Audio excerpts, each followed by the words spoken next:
TV, number 30, Edinburgh Street, Ogwini Layout, Enugu. Come take your seat. Time is 12 o'clock. Don't be late. We can't wait to celebrate. Sponsored by Indomie. Yummy treats. Colgate, our smile so sweet. Kellogg's, bring the crunchy cheers. Malta Guinness, energy all year. Powered by Nigerian Breweries. And this is the best party guaranteed. Come one, come all. It's Christmas cheers. Be there. Be happy. The fun, it's here.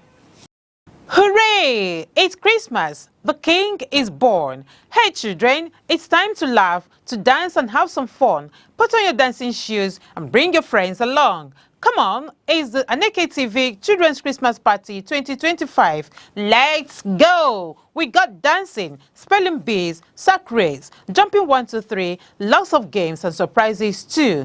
All we are waiting for is you. And venue is Aneke TV, number 30, Edinburgh Street, Ogwini Layout.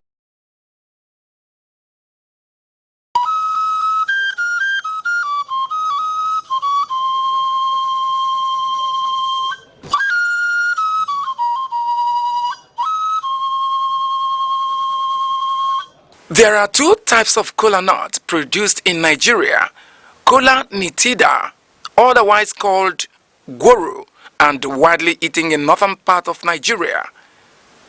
Kola acuminata, also referred to as Igbo kola, is of local origin and occupies an important position in social, religious, and sacred ceremonies in Igbo society. It is seen as a vital and sacred fruit in Igbo land and serves as the major instrument of prayers connecting the ancestors. It cements discussions and also the fundamental bedrock of philosophy and proverbs. It is a symbol of welcome, unity, and peace. If kola nut contains one cotyledon, it is regarded as dump kola nut and thrown away.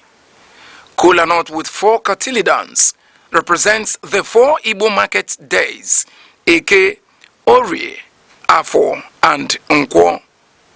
If kola nut contains more than 6 cotyledons, it signifies blessings and wealth, and it is celebrated. There is also another type of Igbo kola nut called Ojugo, which is referred to as the king of Igbo kola. The reproductive organ of the kola nut is referred to as the tongue, and it is removed after prayers and thrown to the spirit of the ancestors.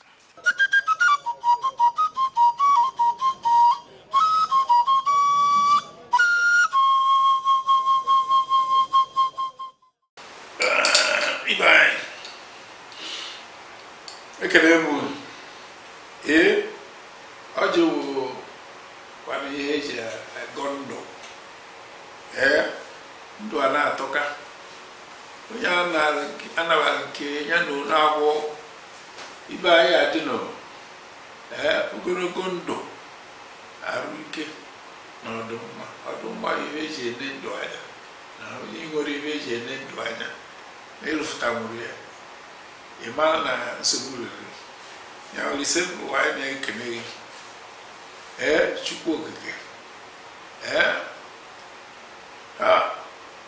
onye ogologo ndụ na ogologo anya na-ahụ udo na ọchịchị anyị na-ekene na-ekene maka tata na-ayọ maka echi maka na ọsọ maka eme echi anya mara na anyị adị ka echi na echi anaghị agwụ agwụgwụ na ihe ya adịrị anyị mma ndị be anya onwekwana ihe ọzọ na anyị enye ndị ichie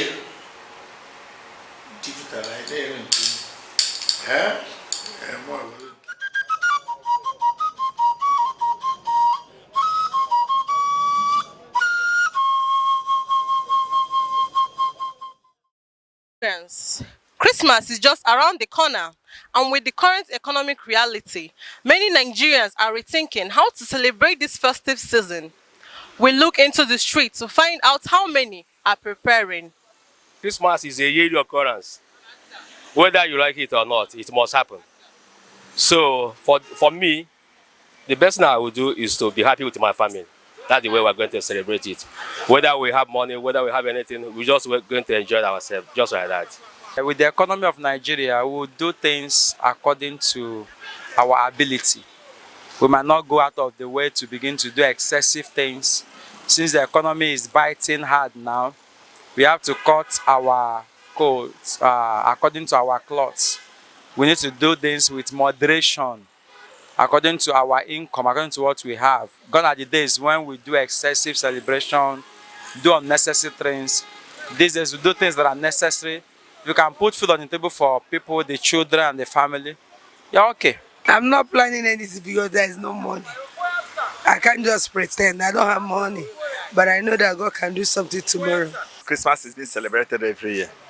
If you don't do it the way you want this year, maybe next year, there's no die on it. You just plan it the way your economy, your level. Maybe last year you eat 10 cups of rice. Today you have only two. Eat that too. Nobody knows about tomorrow. That's the way I'm planning it, my sister. I'm not doing it do or die affair, no. I just take it cool. Whatever I have with my family, with friends, we share. If we don't have, we pray and ask God to continue to help us till next year. I am not seeing people. Other people see Christmas. I see business. So I'm not in a celebratory mood. I'm in a hustle mode. I see your money. I'ma take it. But in general, so far so good. There's a lot to be thankful for. So all glory to God. To celebrate this Christmas is actually going to be hard for now because the economy, hey, is very, very, very, very high. There is no money to celebrate the Christmas. In fact, there is nothing like to celebrate this Christmas because there is nothing to use and celebrate it. The economy has nothing on me. As you see me, I am fully outside this Christmas. See this Christmas, anywhere is happening, you're going to see me there first. It doesn't concern me. If the economy let it go low, low, low, low. The children of God must survive. So with this economy, me, I'm going to flex life. I'm going to go out because I've worked so hard since the beginning of this year. So this Christmas, I'm going to enjoy myself. With or without the economy being bad, it don't concern me. From budgeting carefully to focusing on family over spending, Nigerians are finding creative ways to keep the festive spirit alive despite the tough economic times. I am Chinaza Ifeanyi, reporting for Aneke TV.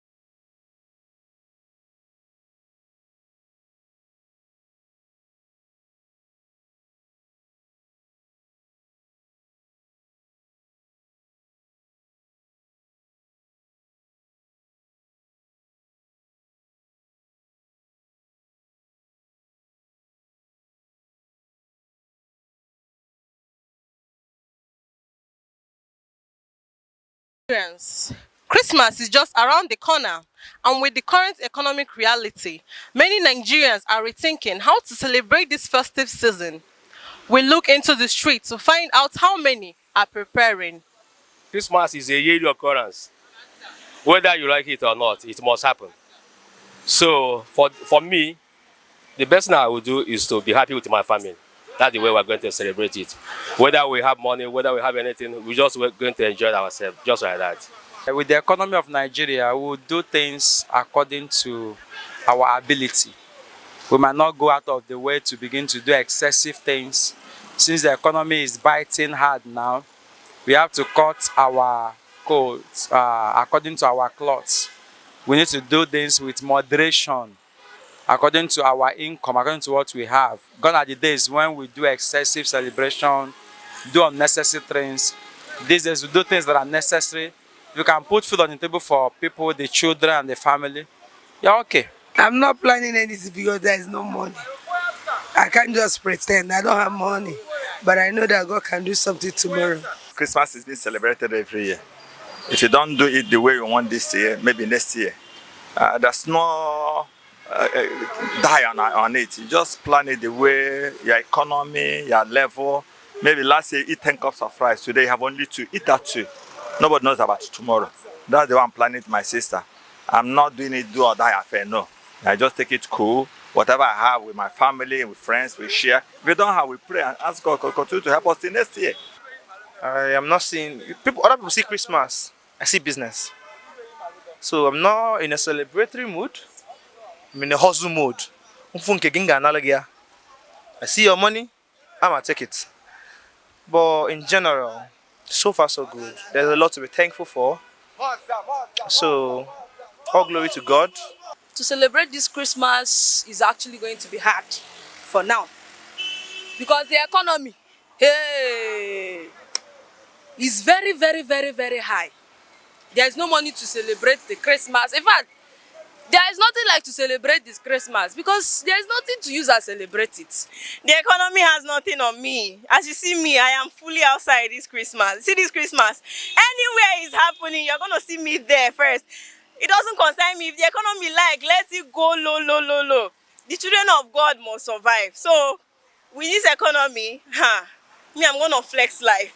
I'm going to go out because I've worked so hard since the beginning of this year. So this Christmas, I'm going to enjoy myself. With or without the economy being bad, it don't concern me. From budgeting carefully to focusing on family over spending, Nigerians are finding creative ways to keep the festive spirit alive despite the tough economic times. I am Chinaza Ifeanyi, reporting for Aneke TV.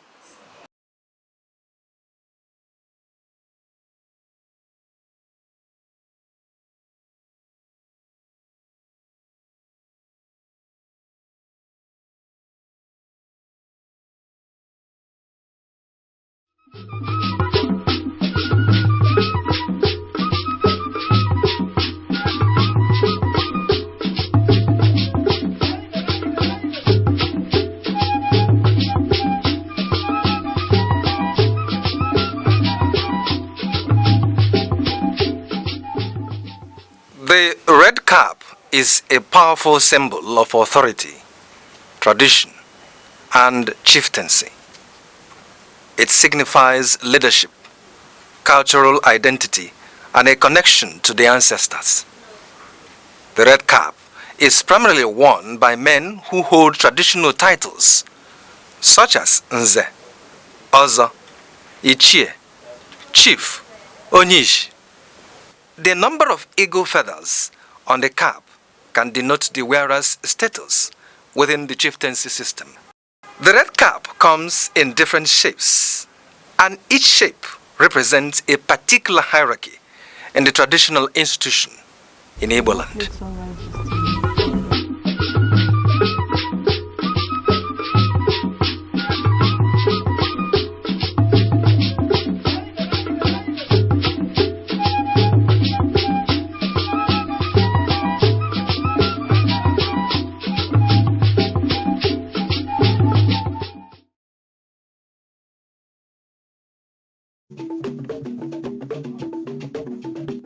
The Insight with Uche Osai.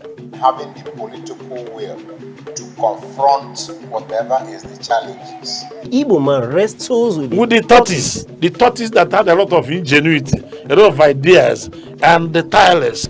It will take the bold mind of government in power to say, let there be electoral reform, no matter who sorts is God. I was there. We did everything. All of us came and supported him with our last blood. In-depth analysis, expert views, real voices, uncover the stories shaping Nigeria today. Deep dive, honest, unfiltered, only on The Insight with Uche Osai on Aneke TV. Join us.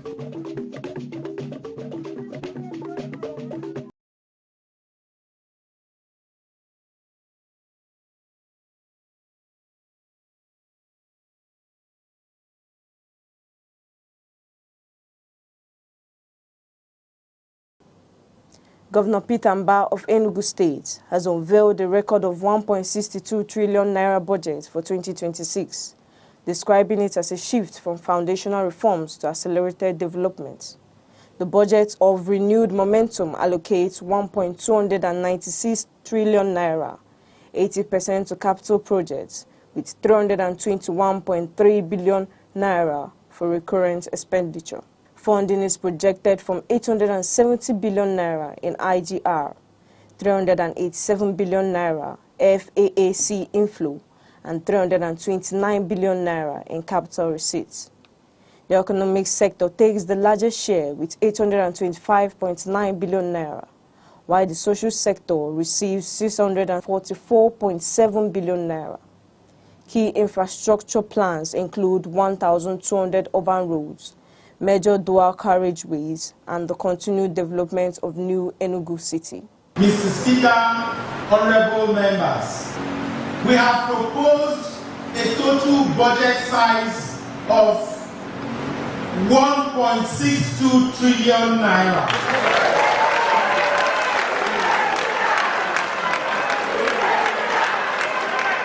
This represents a 66.5% increase in our 2025 fiscal budget.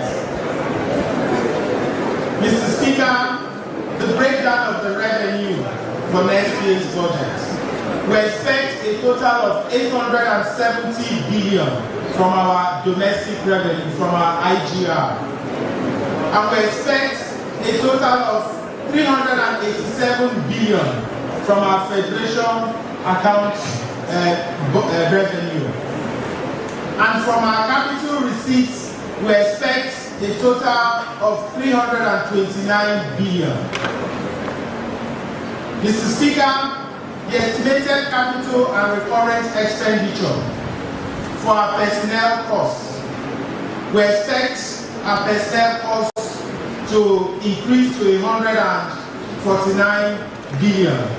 Our overhead also would be about 120 billion naira. Our consolidated revenue fund will be about 50 billion naira. So our total recurrent spend will be about 321 billion, which constitutes a total of 20% of our budget. Now, capital expenditure. Our capital expenditure would be about 1.3 trillion, and to be specific, 1,296 billion naira. Again, constituting about 80% of our total budget. That brings the total budget size to 1,617 billion, 397 million, 465,000. Distinguished members of this esteemed House, this very high capital allocation is deliberate. It reflects the scale of work ahead and our administration to sustain and accelerate the growth momentum across all the major sectors that we have talked about. So it reflects our administration resolve to achieve that. And I'll just give a snippet of the sectoral breakdown. We expect the administration sector to take 8% of the total budget, which is about 128 billion. The economic sector is allocated 51% of the total budget, bringing it to 825 billion. The law and justice sector will take 15 billion, bringing it to 1.54% of the total budget. The regional sector will take 2 billion, bringing it to 0.17%. And the social service sector will take 40.1%, bringing it to 644 billion. In simple terms, 2026 is the year Enugu moves from building foundations to delivering impact at scale. At the center of this expansion is the new Enugu Smart City, moving from groundwork to real construction, with land and infrastructure sales set to generate major revenue for the state. The state also plans to expand Enugu Air's fleet to 20 aircraft and build 5 new transport terminals. After completing 260 primary schools, we move upward into secondary and tertiary development with new smart secondary schools and technical and vocational colleges. In infrastructure, we shift from opening roads to delivering an unprecedented expansion, reconnecting communities, markets, and industry across the state. Our transport upgrade steps up sharply. The fleet grows, more buses coming in, more terminals, more taxis, more aircraft,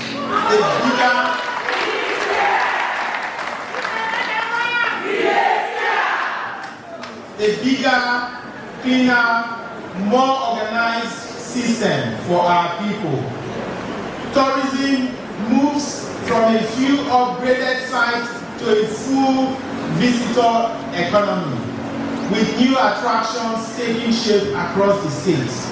Our major state assets begin to bloom again, and long dormant facilities return to full productivity. All 260 farm estates gain full traction, pushing agriculture to scale. Education receives 32.27% of the total budget as the government moves to smart secondary schools and new TVET colleges. Health gets 10%, while 20 billion naira is set aside to clear gratuity arrears. 11 billion naira will fund the second phase of the security surveillance system. Reviewing 2025 performance, Governor Mbah said that the state has spent 806 billion naira so far, achieving 83% implementation. IGR is projected to exceed 400 billion naira, its highest ever, while FAAC inflows rose to 230 billion naira, boosted by national economic reforms. Sharon Uche, Aneke TV.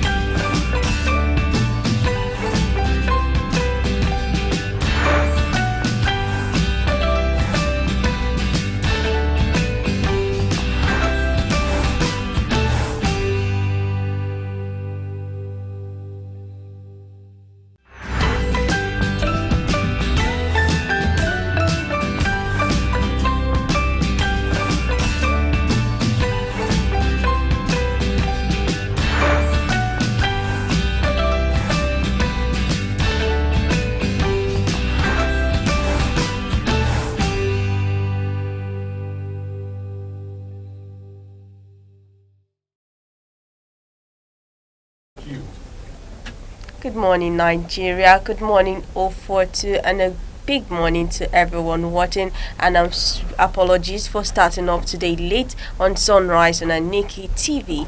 Bringing you today's Sunrise, I'm Deborah Wakaba.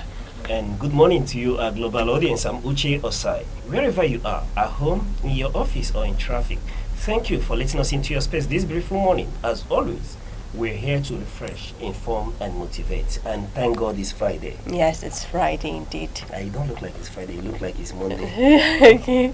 Well, what can I say? Okay, it's Friday, 5th of December 2025. And of course, we've got that full package this morning, starting with our newspaper review and what's trending, and everything you need here on Sunrise to help you throughout the day. So, relax, grab that cup of coffee or tea. Enjoy the ride, because the sunrise is here. Yes, and after that, we'll be taking you on our group, starting things with our quote of the day, with words that are thoughtful, words that are inspiring, and words that offer insight in whatever we do. Then, it's straight into the day's top headlines. All the key updates you need to remain informed will be served hot and tasty. Yes, and right after that, we'll be giving you our weather report covering major cities in the southeast so you know what to expect before you step out. Alright, and then right after that, we'll give you today's celebrations and observance to keep you smiling and lift your spirit. Yes. Alright, now let's move over to our morning show inspiration segment that says you can't make a cloudy day a sunny day, but you can embrace it and decide it's going to be a good day after all. And this quote is coming from an actress named Jane Lynch. I will take that quote again. She said, "You can't make a cloudy day a sunny day, but you can embrace it and decide it's going to be a good day after all."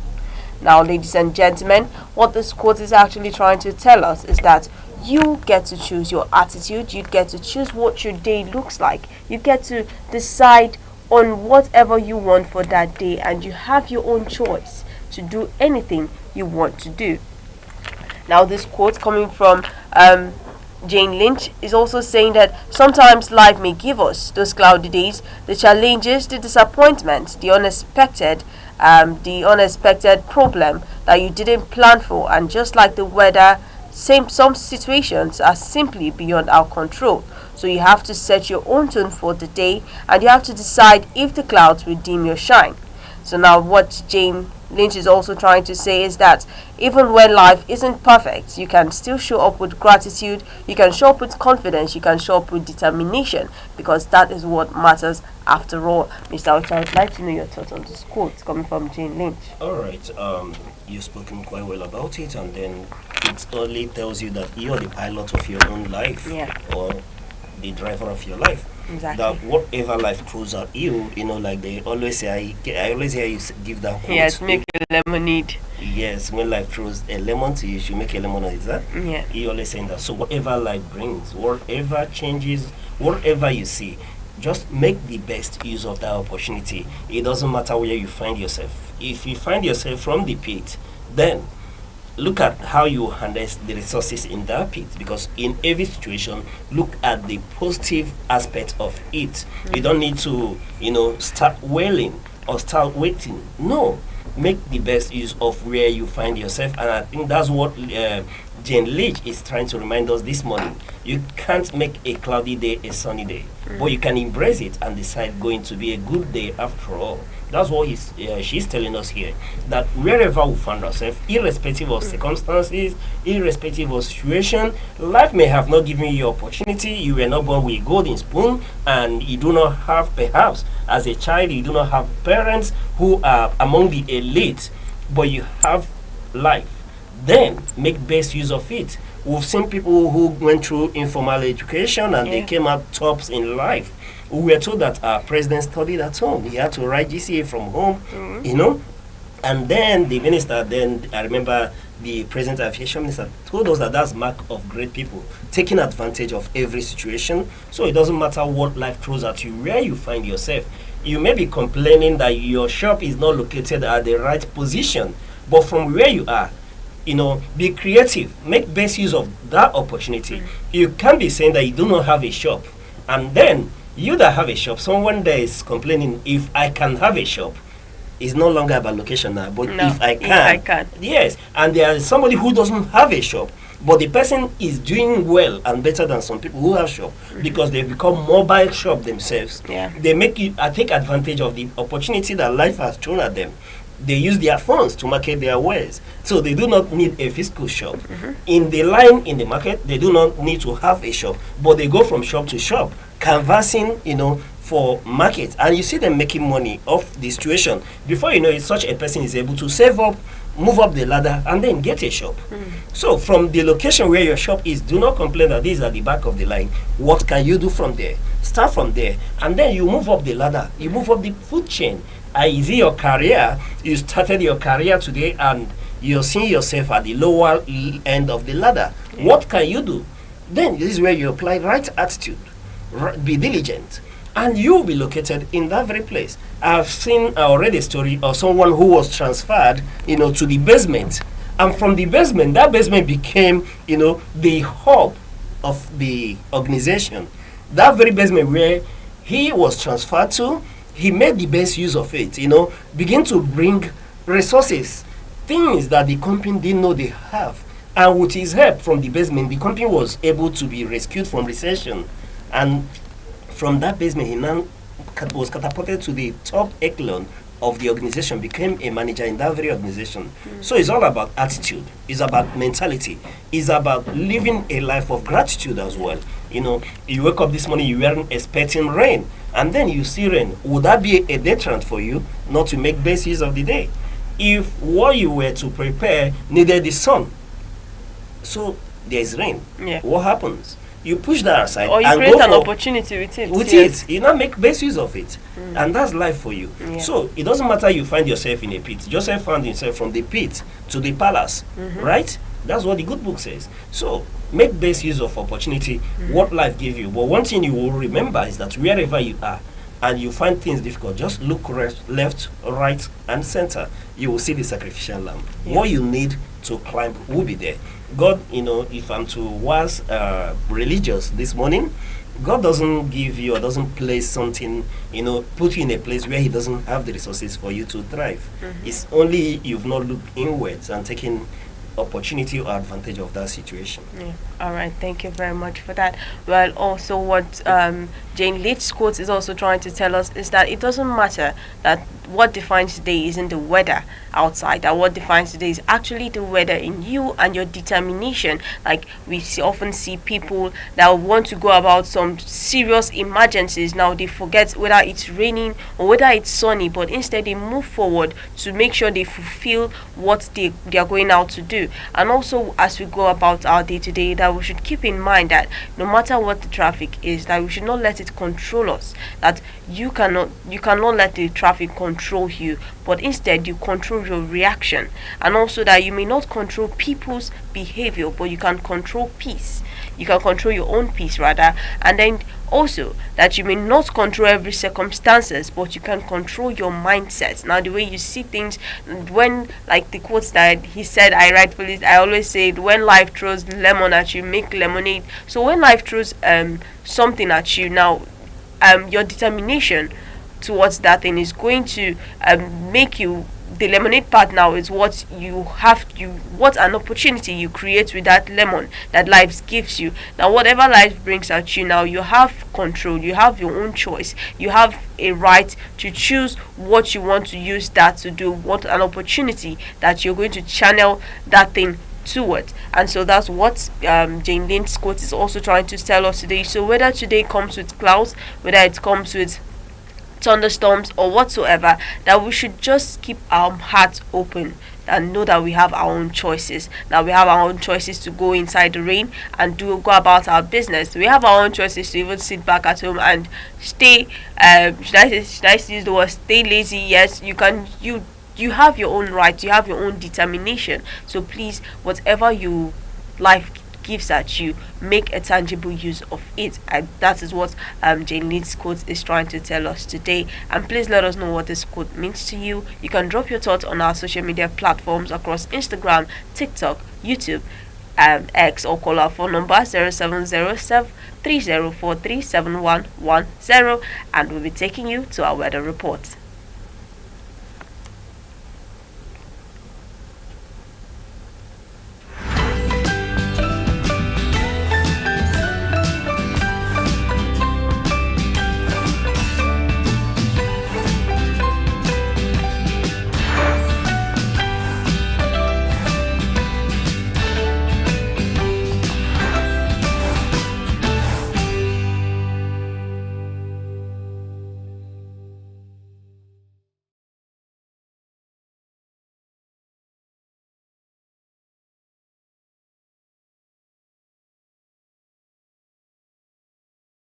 You're still watching Sunrise on Aneke TV. Next, we'll take a look at the weather reports across major cities in Southeast today. And we're starting off with Oka. It's about cloudy and around 22 degrees Celsius. Through the morning and midday, expect skies to stay mostly cloudy. Temperatures will climb gradually, reaching around 30 to 32 degrees Celsius by early afternoon.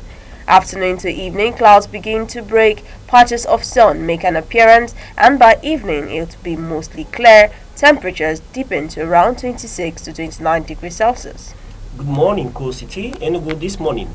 Stars calm and partly cloudy, around 24 degrees Celsius. As we move into the morning, expect some thunderstorms.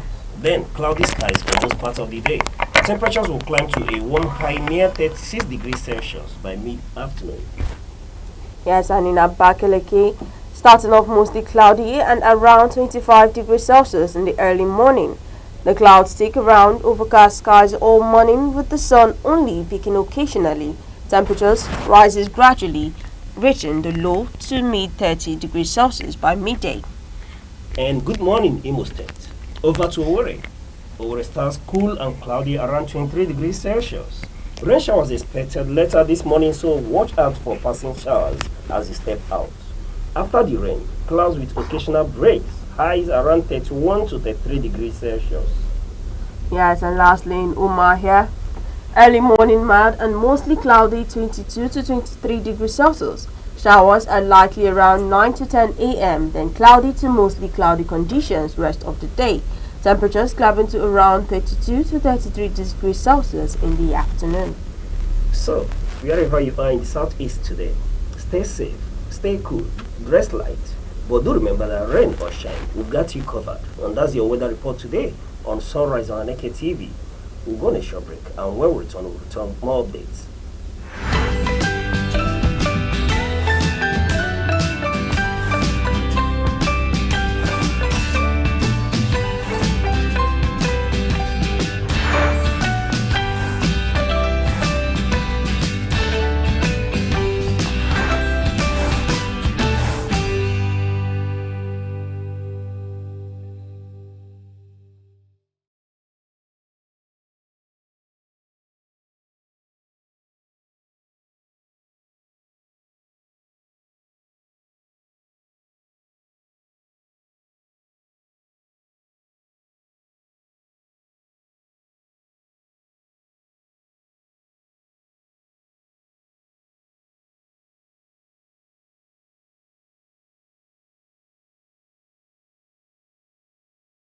Enugu. Come take your seat. Time is 12 o'clock. Don't be late. We can't wait to celebrate. Sponsored by Indomie.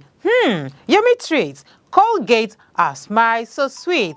Kellogg's, bring the crunchy cheers. Malta Guinness, energy all year. Powered by Nigerian Breweries. And this is the best party guaranteed. Come one, come all. It's Christmas cheers. Be there. Be happy. The fun, it's here. Hooray! It's Christmas. The King is born. Hey children, it's time to laugh, to dance and have some fun. Put on your dancing shoes and bring your friends along. Come on, it's the Aneke TV Children's Christmas Party 2025. Let's go! We got dancing, spelling bees, sack race, jumping 1, 2, 3, lots of games and surprises too. All we are waiting for is you. And venue is Aneke TV, number 30, Edinburgh Street, Ogwini Layout, Enugu. Come take your seat. Time is 12 o'clock. Don't be late. We can't wait to celebrate. Sponsored by Indomie. Yummy treats. Colgate, our smile so sweet. Kellogg's, bring the crunchy cheers. Malta Guinness, energy all year. Powered by Nigerian Breweries. And this is the best party guaranteed. Come one, come all. It's Christmas cheers. Be there. Be happy. The fun. Whoa, whoa, whoa.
kwado di mi no di ekwe yibo do. Obeba ya kwa mo.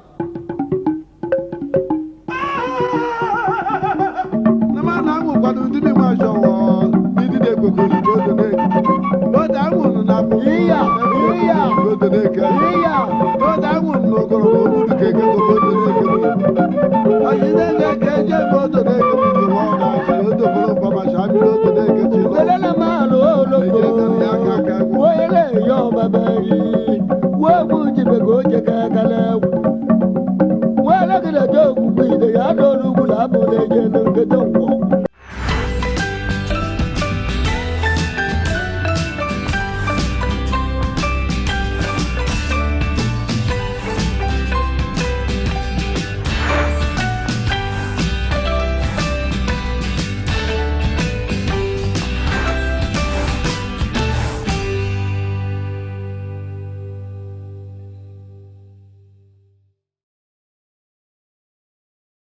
You're still watching Sunrise on Aneke TV. Now we'll be taking a look at our newspaper today, beginning from The Nation, Punch, Vanguard and Guardian newspaper. And joining us this morning for in-depth analysis of this news report is our in-house analyst, Res Arum. Mr. Res. Welcome to the program. Good to have you this morning. Thank you. All right. Now starting from The Nation headline that says, economic climate now right, say Edu Dangote Uzodima. And now on the Punch headline says, big diplomatic overhaul. Tinubu 65 envoy picks brace for Senate storm. And then on the Vanguard headline says, will defeat terror, restore order, peace, defense minister, NSA. And now on the Guardian headline says, how stigma, poor treatment funding hobble HIV and AIDS will roll back. And I'll be starting off today's paper from the Punch headline that says, President Bola Ahmed Tinubu's first list. President Bola Ahmed Tinubu's 65 envoy picks brace for Senate storm. And President Bola Ahmed Tinubu's fresh list of 65 ambassadorial nominees is heading to the Senate, but the path may not be smooth. Lawmakers expected to thoroughly scrutinize the nominees with questions around regional balance, competence, and Nigeria's foreign policy direction.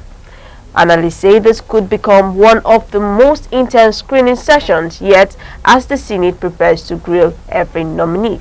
Mr. Aucha, I would like to know your take. All right.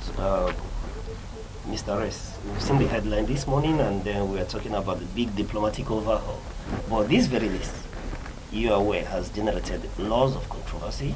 For a lot of people, the list of non-career diplomats in this proposed list are making news headlines. Controversial individuals like Reno Mokri, who have Femi Fani-Kayode on that list, who have former governors whom in their states do not have the best of reputation, who have former first ladies as well in that list. But without wanting to give any coloration, I want to bring you in on this. Let's get to your in-depth analysis of what's going on in Nigeria. The newspapers have reported, and we believe that the media in Nigeria are really trying to give the best to the Nigerian and international audience. There's been a lot of controversies about the ambassadorial list of the president.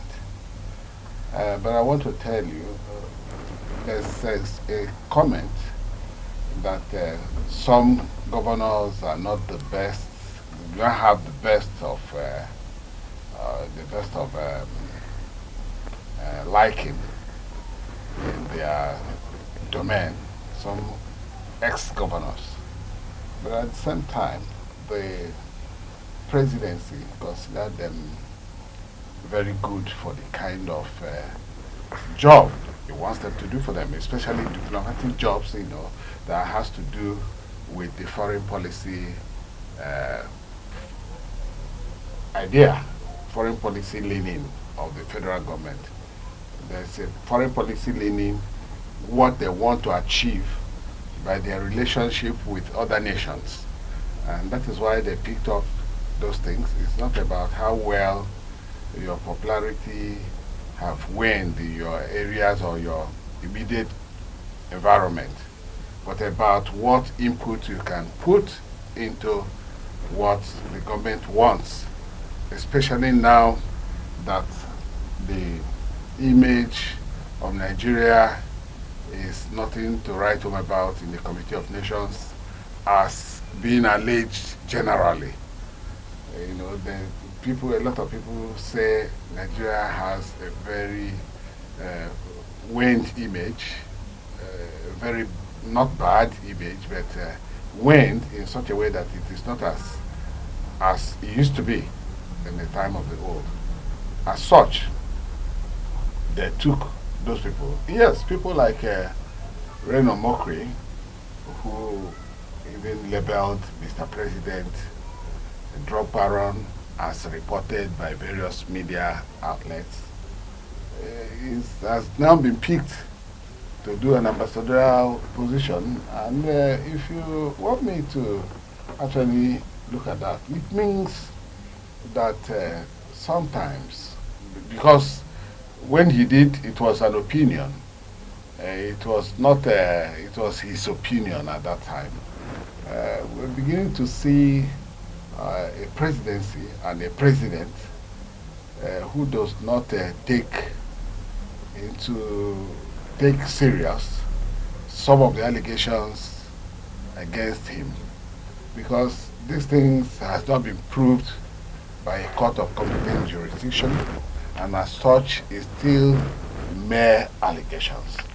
Reno actually labeled him a drug addict, a drug baron, and at the end of the day, he is now to be screened as an ambassador. Although, before now, there are several protests against the likes of Reno Mokri in the ambassadorial list. Even from this part of the world, somebody wrote in to say that Reno Mokri is not supposed to be, after, you know, painting the image of the president in black. Now the president turns around to give him, it's like the president wants to appease him, you know. And then even the Senate president is somehow suspect in his position to ensure that the likes of Reno are giving clean bill during the senatorial screening. But let's see how it goes, because today although they will start the screening, they may not finish the screening of about 65 ambassadorial nominees today. It might linger to next week, because they're not going to be asked to bow out. It's going to be tough. A lot of, you can see it, even the reports, media report says that the Senate will have to do a thorough job in terms of screening. So which means it will not end in just a day. So let us see how it goes. But I believe that the government has thought it expedient and wise for them, for the runnings of government, for the good of the government and for the good of the country, to give nominations to those. Those who are career diplomats are also protesting that as career diplomats, they are supposed to be carried along in the ambassadorial list. Because when you get non-career diplomats, sometimes there could be some diplomatic blunders. And who takes that responsibility? Are politicians trying to settle, politicians, or the president trying to settle politicians with the ambassadorial list, instead of trying to achieve what they are supposed to achieve through career diplomacy? So let's see how it goes at the Senate and what the positions will be. We get to hear and read more stories on that. All right. I know you don't want me to still drag you further into the screening, but before we get the opinion of our legislators on this, I still want to give you one name, and I want to get your opinion on that. Speaking of the former INEC chairman. You see, that is exactly what I was saying. The INEC chairman who is alleged from some quarters to have manipulated the last election in favor of the President Tinubu, has been, also nominated. Sometime it was said that he was arrested or quizzed by the security agency and left. Today is a nominee of the President. So, and how do we begin to reconcile the fact that a lot of people are claiming or alleging that he rigged the election, and the presidency, in a bid to possibly say thank you, if it is thank you really, or if it's because I believe is an erudite scholar who merits to become whatever in Nigeria.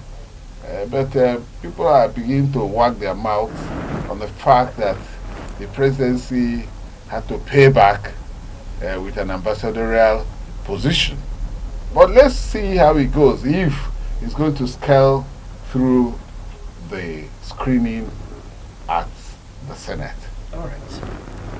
Just before I leave you on this very issue, this is the first time we are seeing first ladies making ambassadorial lists in Nigeria, this magnitude. In that we have over 2 first ladies on this list. What do you think may have given room or rise to having previous ladies first ladies who have not occupied any public offices in the past, whom do not have their record of leading any reputable organization or diplomatic front? That is why I earlier said that somehow in Nigeria we are beginning to see a situation where anything goes. Sometimes we do not know why certain people vested with responsibility of managing our nation take certain decisions. Of course, there is this Beijing, feminine inclusion. Conference on women inclusion. Yeah, women inclusion, which says women must be included in most of the things we do. And somehow, when women run for elections, sometimes, most often they fail. And now, when it has to do with appointment, these ones, you don't ask questions about the appointment of women. And in terms of nomination, it is a mere nomination. When you are nominated for a position and you are seen not to be worthy for such nomination, I think the Senate will take that responsibility to weed off whoever is not good enough to do the job of ambassador to Nigeria. Very well said. Very well said. Let's move on to the next. All right, thank you very much for that. Now we'll be moving over to our next paper, coming from the Vanguard headline that says, "Will defeat terror, restore order, peace, Defense Minister, NSA." Now the security takes center stage in the Vanguard, where there's Nigeria Defense Minister and National Security Advisor are giving strong assurance that the fight against terror, banditry and internal instability is entering a more decisive phase. They say new strategies, improved military logistics and stronger coordination among security agencies will help reclaim troubled areas. And their message is firm and confident that peace will return, order will be restored and Nigeria will overcome terrorism. I will still refer to you again on this issue. Today we have a new Minister of Defense in the person of CG Musa, and I want to ask, is this another rhetoric by a nominee to reassure the appointees or to assure Nigerians that something will be done. But most Nigerians are used to hearing words like this. Do you expect anything different from this very minister? The minister naturally will always give assurances of what he's going to do. At least he's been appointed. Chris Musa was the chief of army staff, retired, and then the chief of defense, chief of defense staff, sorry, and the minister of defense was retired or compulsorily retired as claimed. Compulsorily retired as claimed in some quarters for him, although he said his reason for leaving office is on health grounds. That is what we know officially. And Christopher Musa, General Musa has been now put into that position of Minister of Defense for Nigeria. And he talked tough. Well, it is the way for everyone who has been given such responsibility. He must talk tough. They say the taste of the food is in the pudding. When he assumes office, when he has already started, what he does within the days, weeks to come will tell us exactly whether it's going to be the usual rhetorics or not. Okay. But certainly, I do think that the government is sitting up, more so when there are problems or there are positions by the United States to come into Nigeria, whether invited or not, to make some defenses against terrorism and what they're called genocide against Christians. So, in such a situation, you can see that the condition Trump told the president, you have to secure the life and property of your citizens, or so it is now upon the president to do the needful. And I think that is what he's doing, trying to reshuffle the security architecture of the country. He did a lot of reshuffles, some retired, and people are brought in, and positions were changed for security, for insecurity to be curbed at the level. And you can see that Chris Musa haven't come in just a matter of days. He talked, he said he's going to do that, he's going to do this. And let us see if he's actually going to do them, nip into the bud terrorism, banditry, kidnapping, and various crimes. But remember that sometime a guest on a program in the station said that Nigeria is turning into a regional hub of terrorist groups in the world. ISWAP, Al-Qaeda, Boko Haram, and and so on. So you find out, why are all these people here in Nigeria? Are there in all the other African states like that? The answer may be no. So, and if it's becoming a hub for these terrorists, then there's a lot of problem on our hands for us to get through that, even when Chris Musa. Anyway, I do not know if we have the wherewithal to even fight terrorism, because the terrorists in Nigeria, Boko Haram precisely, are said to be viewing their positions with satellite, that when security agencies are sent before they come, they are seen by the insurgent group. Yeah. So we have a problem at hand. Chris has to brace up to ensure that he lives up to expectation in terms of doing what he has been asked to do. Okay. I know that a lot of people have posited that this appointing a square peg in a square hole, but I want to bring a comic angle to this and to draw your opinion into it. Few months back, we saw General Christopher Musa, saluting Matawale today. He is the one to give directives to Matawale. Do you think this is the right way to go, or are there expectations? Power is transient. You see, you can be a governor today and become a president. Tinubu is now president. People like Obasanjo, Jonathan, who were former president, they still go to Aso Rock, and when they come, they pay homage to the president. So it is done. Now that Chris is a minister and Matawale, is a senior, that's the senior minister of defense. Yes. Matawale is a junior minister of defense. Of course, they know how they'll be working together, but a junior minister and a senior minister, all of them, they are bound to work together.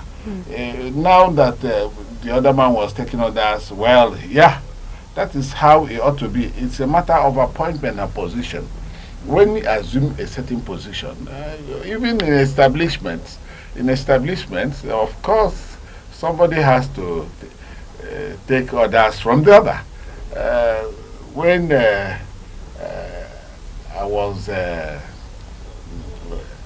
a member of the Nigerian Union of Journalists, of course, I took orders from our chairman and other executives. But when I became chairman proper, some people who had served still come.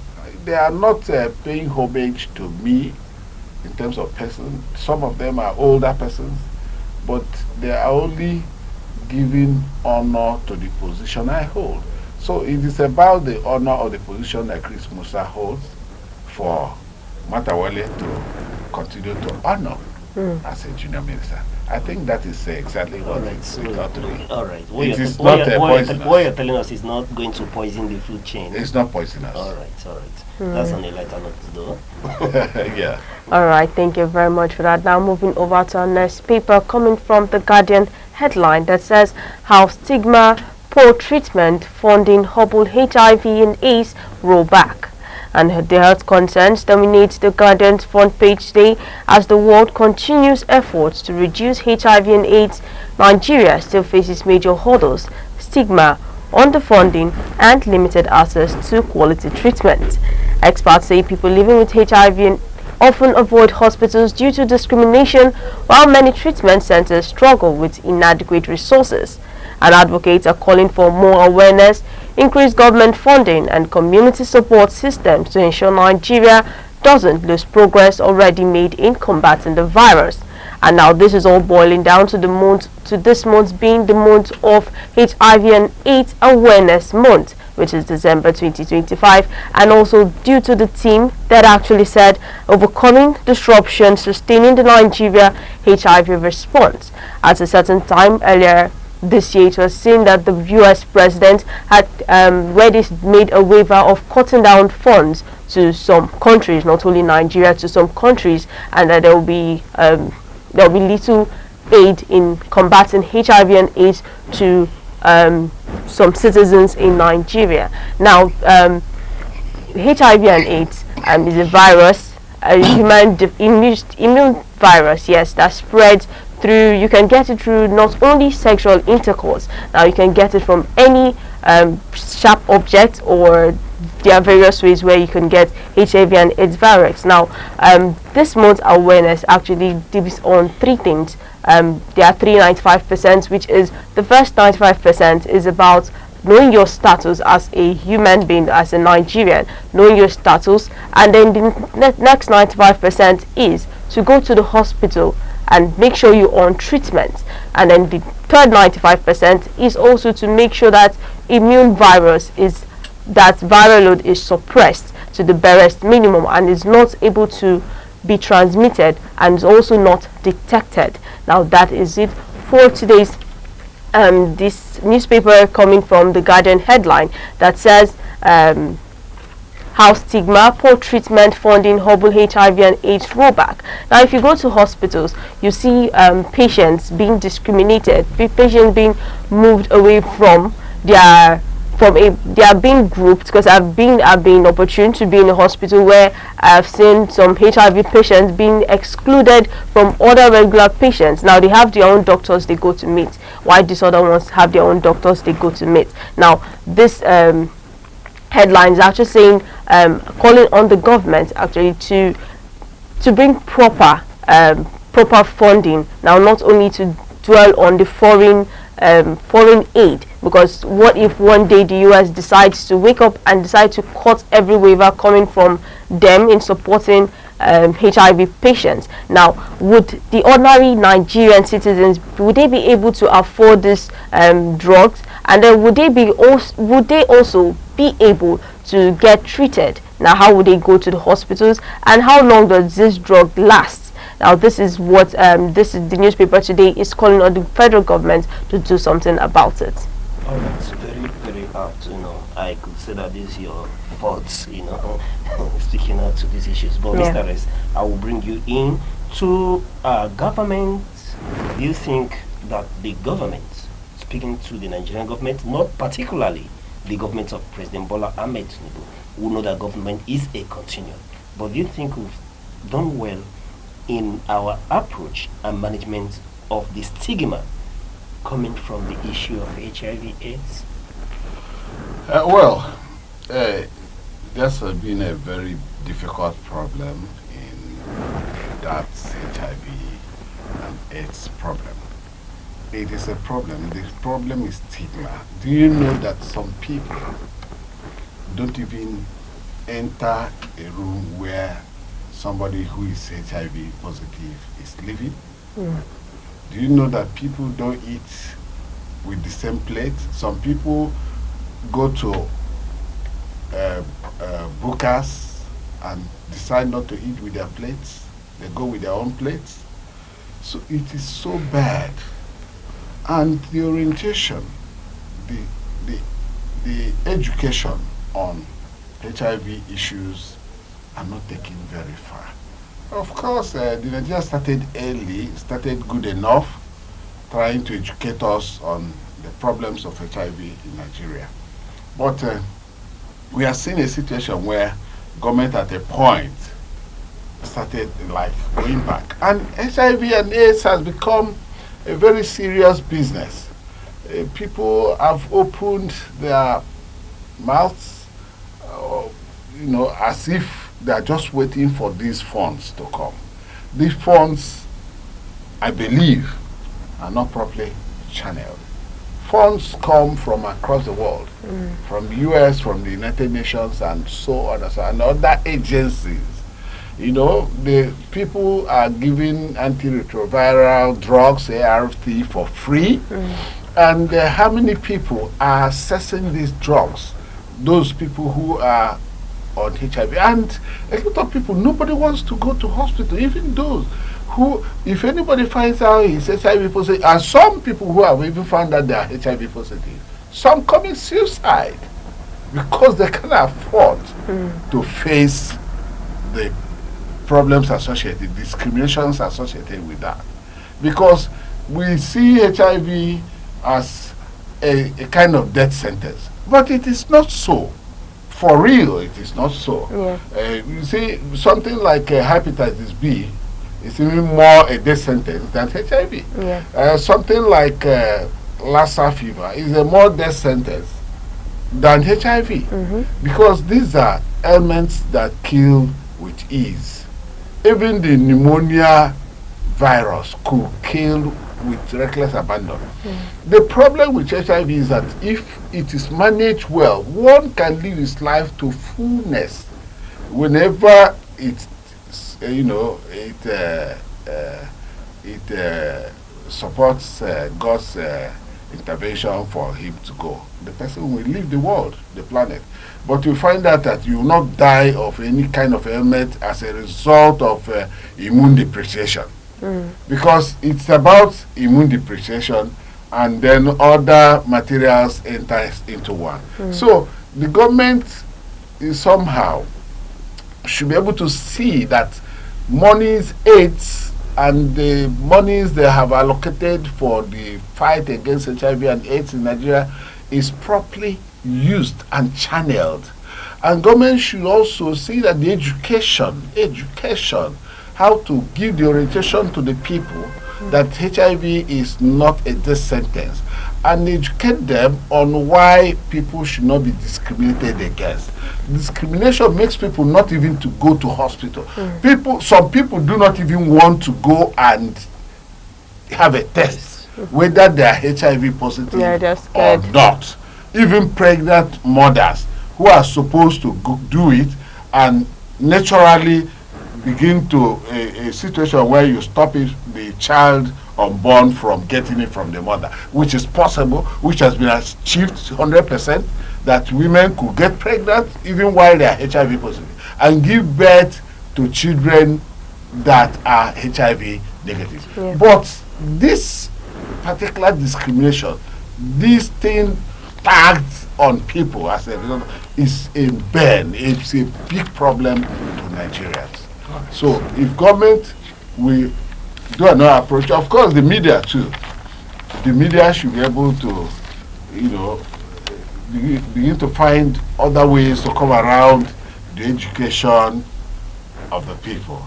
Because the media most often, when you give the media hype to things like HIV, it becomes, scary for people. So we do not need so much media hype, and then we don't need to begin to show obscene photographs of HIV patients, obscene photographs of HIV AIDS patients, and so on. Okay. Because when you show such things, you are sending a signal to the people, and of course they will become more scared than ever. So I think the government should be able to do something so that we all live for the I will still come back to you. Okay. But before I rest this issue, let me get your advice to people who are exposed to this virus already, who are scared to come out. Okay, my advice to the people who are exposed to this virus or who are scared is that you shouldn't be scared of having this virus, HIV and AIDS, because like you said, it's not something that it doesn't kill you faster like we have other diseases that kill you faster. Now when you're exposed to HIV, the simple thing is go for a test to find out your status, which when I mentioned the first 95% is to know your status as a human being, know if you're HIV positive or negative. Now then you get treatment. Now this is they have the TLD, they have the first line regimen, second line regimen, and now you go to the hospital. When you find out your status on that HIV, if it's positive, then you are going to be put on drugs. Sometimes it's either a month. As for first time, you're placed on a particular month for the drug, and then you make sure you adhere to treatment. Now you take the drugs daily and do not miss the time when you're given the drug, and in that way that drug, it suppresses the viral load. Yes, it suppresses the viral load, and when it's less than 1,000, you find out that you won't be able to transmit it to another person, like you said about a pregnant mother who is HIV positive. Now when she takes her drugs regularly, now she adheres to treatment, she can give birth to a healthy baby who is not HIV positive. Now you adhere to your drug, and then like I said, first off, you get to know your status. All right, very, very well. Mr. Reyes, still on this very matter, I know you've given an advice to the government, but I would want to hear one more word of advice to our audience. Well, every one of us is supposed to expose ourselves to HIV test. That is very primary. And if we have this test done and we know our serostatus, then we'll be able to take care of it. If it's HIV positive, one will have to take care of himself by ensuring that you go to the hospital. When you get to the hospital, you'll be further advised and led medically to take care of it.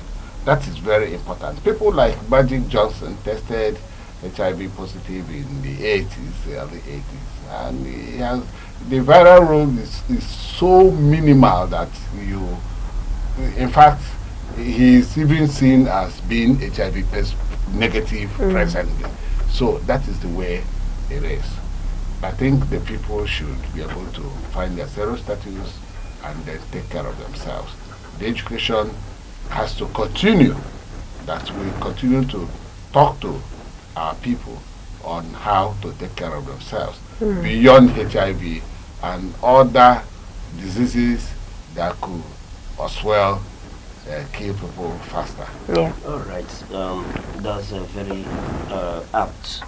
Just get tested. That's the key word. Everybody should get tested. We all should get tested. And coming to the issue of on the Punch newspaper, where we're looking at a big diplomatic overhaul, you've listened to our in-house analyst on this issue, and this time around we'll pray that the legislature, particularly the Senate, will do justice to this list. Let men with character, capacity, and competence go to represent Nigeria for the good image of the nation. And then listening to the headline on the Vanguard newspaper, will defeat terror, restore order, peace. And I can't add anything more to what our analyst has said on this issue, but it behoves on the new minister to say that insecurity becomes a thing of the past, reduced to the barest minimum at least, and that kidnapping, hostage taking, terrorism, banditry by whichever organization becomes not newspaper headlines in Nigeria, but becomes a footnote on history. And Mr. S, thank you for your in-depth analysis on these issues. Thank you too, and thank you, viewer, for being there for us. Don't Yeah. change the dial, we are still here. All right, thank you very much for that. And that's all on your newspaper review today on Sunrise on Aneke TV. We'll be right back with more updates after the break.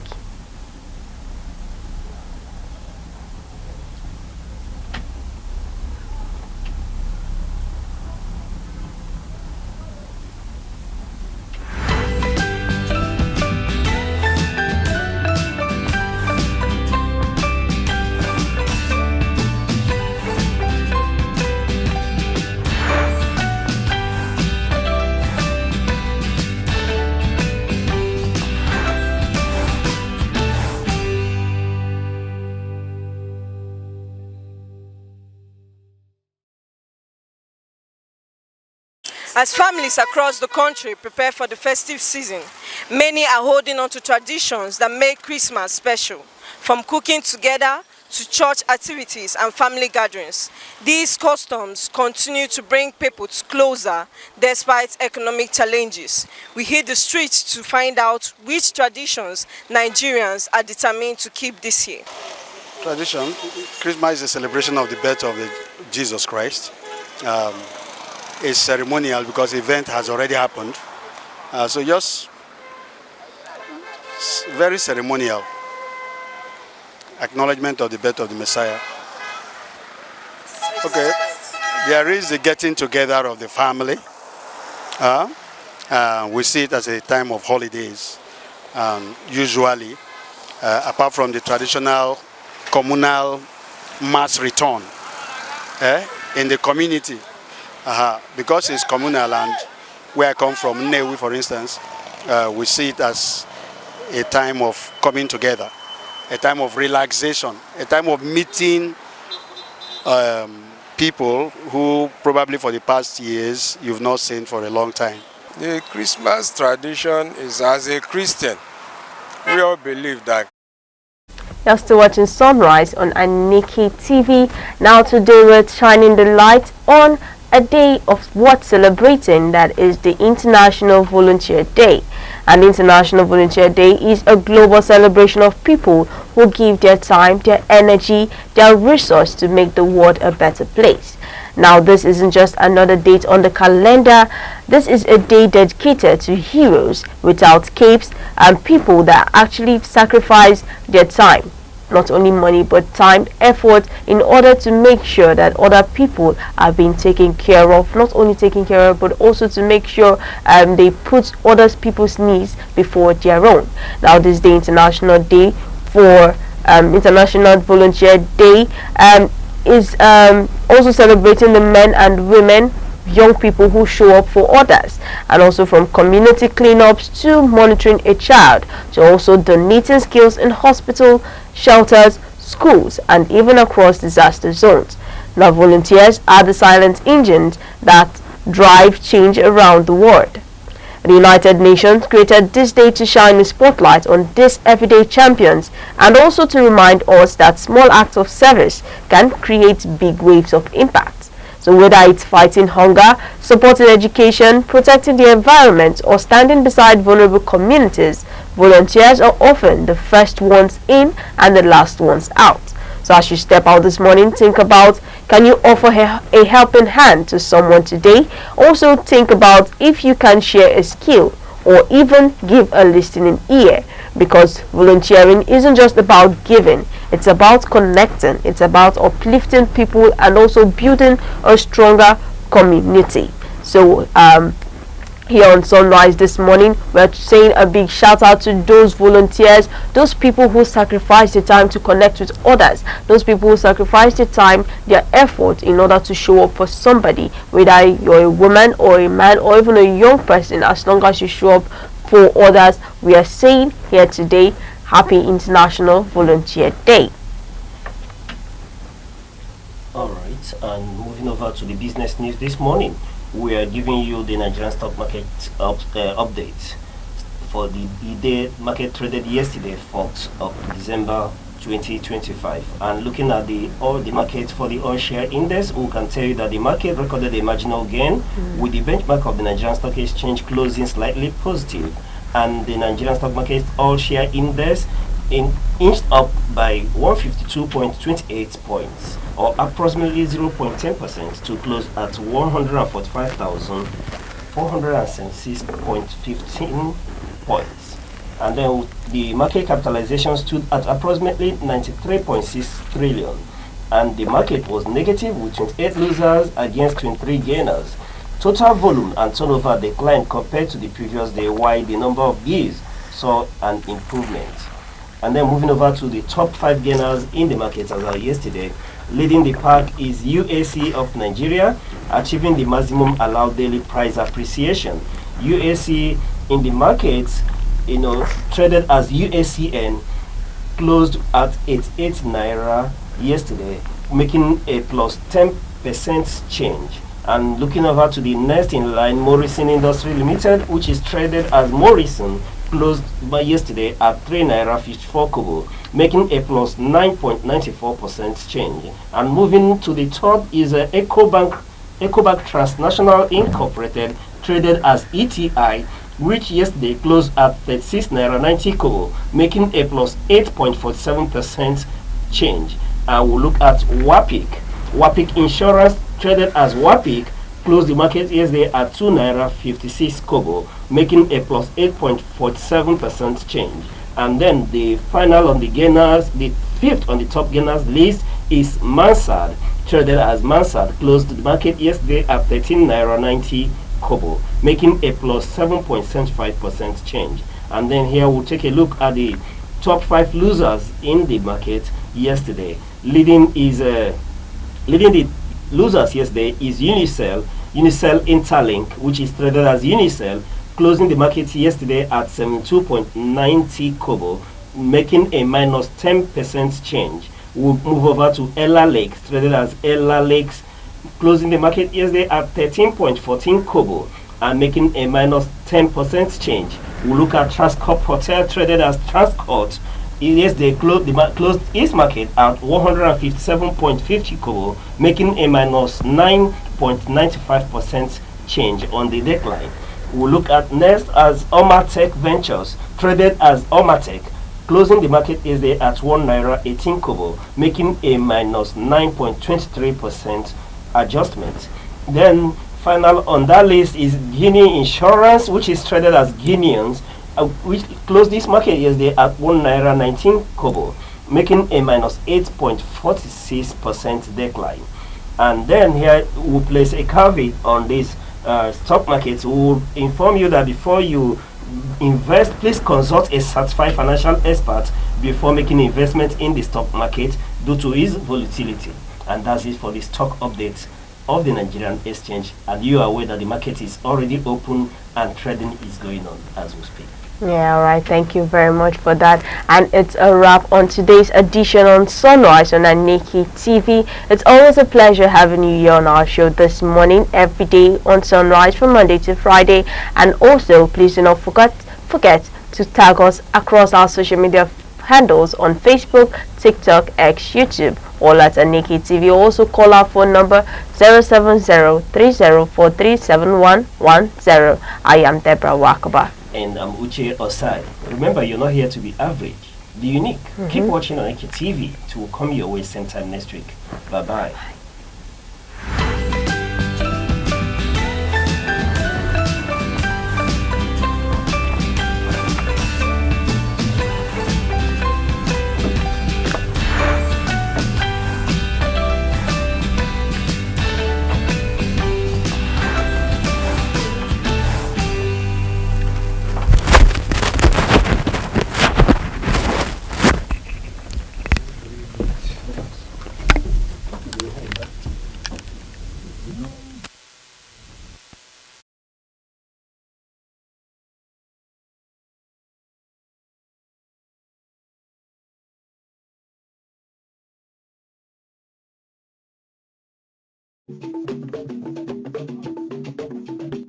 The Insight with Uche Osai. Having the political will to confront whatever is the challenges. Igbo man wrestles with the tortoise that had a lot of ingenuity, a lot of ideas, and the tireless. It will take the bold mind of government in power to say, let there be electoral reform, no matter who sorts is God. I was there. We did everything. All of us came and supported him with our last blood. In-depth analysis, expert views, real voices, uncover the stories shaping Nigeria today. Deep dive, honest, unfiltered, only on The Insight with Uche Osai on Aneke TV. Join us.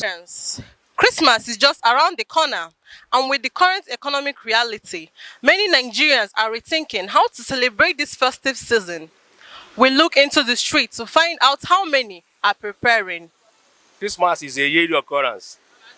Whether you like it or not, it must happen. So for me, the best thing I will do is to be happy with my family. That's the way we're going to celebrate it. Whether we have money, whether we have anything, we're going to enjoy ourselves, just like that. With the economy of Nigeria, we will do things according to our ability. We might not go out of the way to begin to do excessive things. Since the economy is biting hard now, we have to cut our coats according to our clothes. We need to do things with moderation, according to our income, according to what we have. Gone are the days when we do excessive celebration, do unnecessary things. These days we do things that are necessary. You can put food on the table for people, the children and the family. You're okay. I'm not planning anything because there is no money. I can't just pretend I don't have money, but I know that God can do something tomorrow. Christmas is being celebrated every year. If you don't do it the way you want this year, maybe next year. There's no die on it. You just plan it the way your economy, your level. Maybe last year eat 10 cups of rice. Today you have only 2. Eat that 2. Nobody knows about tomorrow. That's the one I'm planning with my sister. I'm not doing it do or die affair, no. I just take it cool. Whatever I have with my family, with friends, we share. If we don't have, we pray and ask God to continue to help us till next year. I am not seeing people. Other people see Christmas. I see business. So I'm not in a celebratory mood. I'm in a hustle mode. I see your money, I'ma take it. But in general, so far so good. There's a lot to be thankful for. So all glory to God. To celebrate this Christmas is actually going to be hard for now. Because the economy, hey, is very, very, very, very high. There's no money to celebrate the Christmas. In fact, there is nothing like to celebrate this Christmas because there is nothing to use and celebrate it. The economy has nothing on me. As you see me, I am fully outside this Christmas. See this Christmas. Anywhere it's happening, you're going to see me there first. It doesn't concern me. If the economy let it go low, low, low, low. The children of God must survive. So, with this economy, I'm going to flex life. I'm going to go out because I've worked so hard since the beginning of this year. So this Christmas, I'm going to enjoy myself. With or without the economy being bad, it don't concern me. From budgeting carefully to focusing on family over spending, Nigerians are finding creative ways to keep the festive spirit alive despite the tough economic times. I am Chinaza Ifeanyi, reporting for Aneke TV.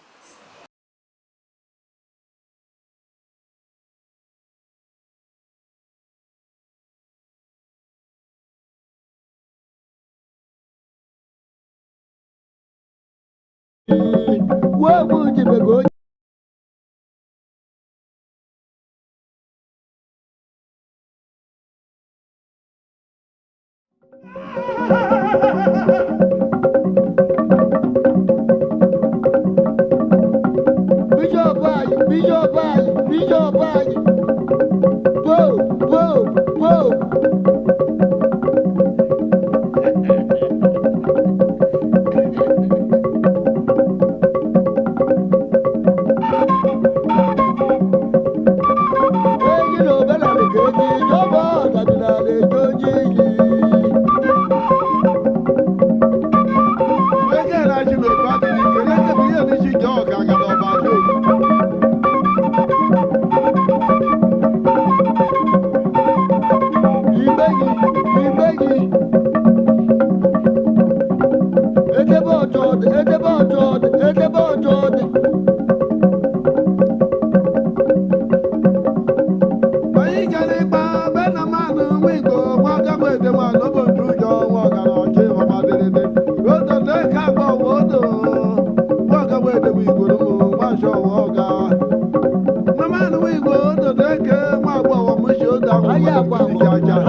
Wabaye o, agena baya, agena baya o.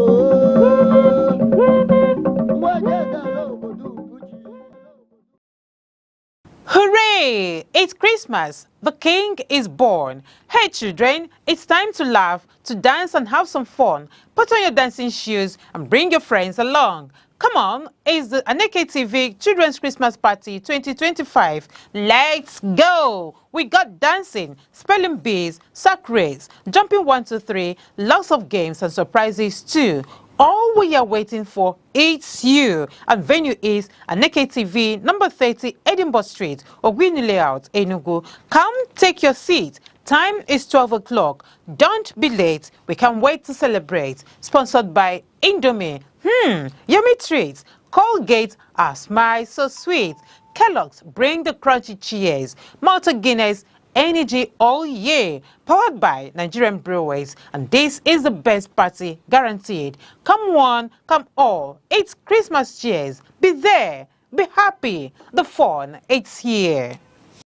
Hooray! It's Christmas. The King is born. Hey children, it's time to laugh, to dance and have some fun. Put on your dancing shoes and bring your friends along. Come on, it's the Aneke TV Children's Christmas Party 2025. Let's go! We got dancing, spelling bees, sack race, jumping 1, 2, 3, lots of games and surprises too.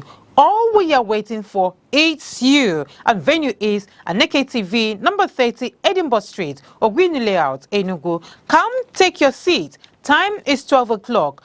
Don't be late. We can't wait to celebrate. Sponsored by Indomie. Yummy treats. Colgate, our smile so sweet.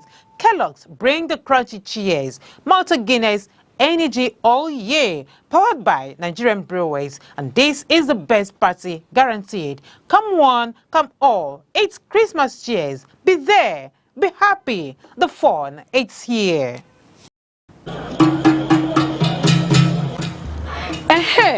A sị na ekwe kụọ ama agba ekwe ụmụ nwaanyị akụọla o ọkwa na nzukọ ụmụ nwaanyị oge anyị ji akpa maka ọdịmma anyị karịkwa maka ọdịmma ezinụlọ.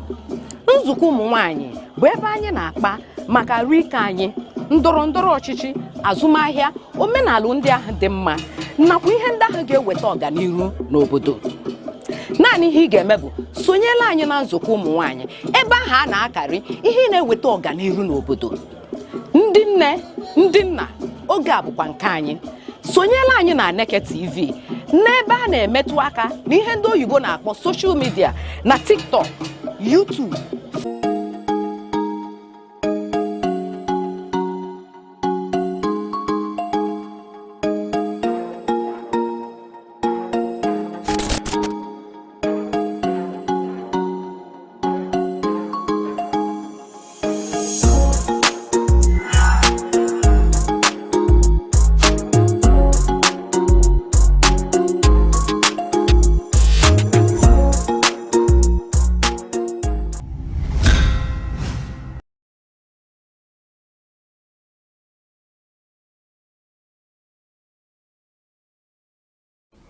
Good morning, and thank you for joining us today on The Insight.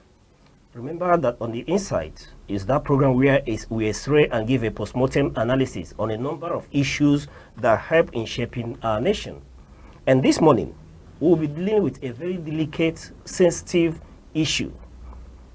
Remember that recently Nigeria has been in the forefront or the front burner of discussion between the international communities concerning the issue of religious or Christian genocide. Nigeria has mounted responses.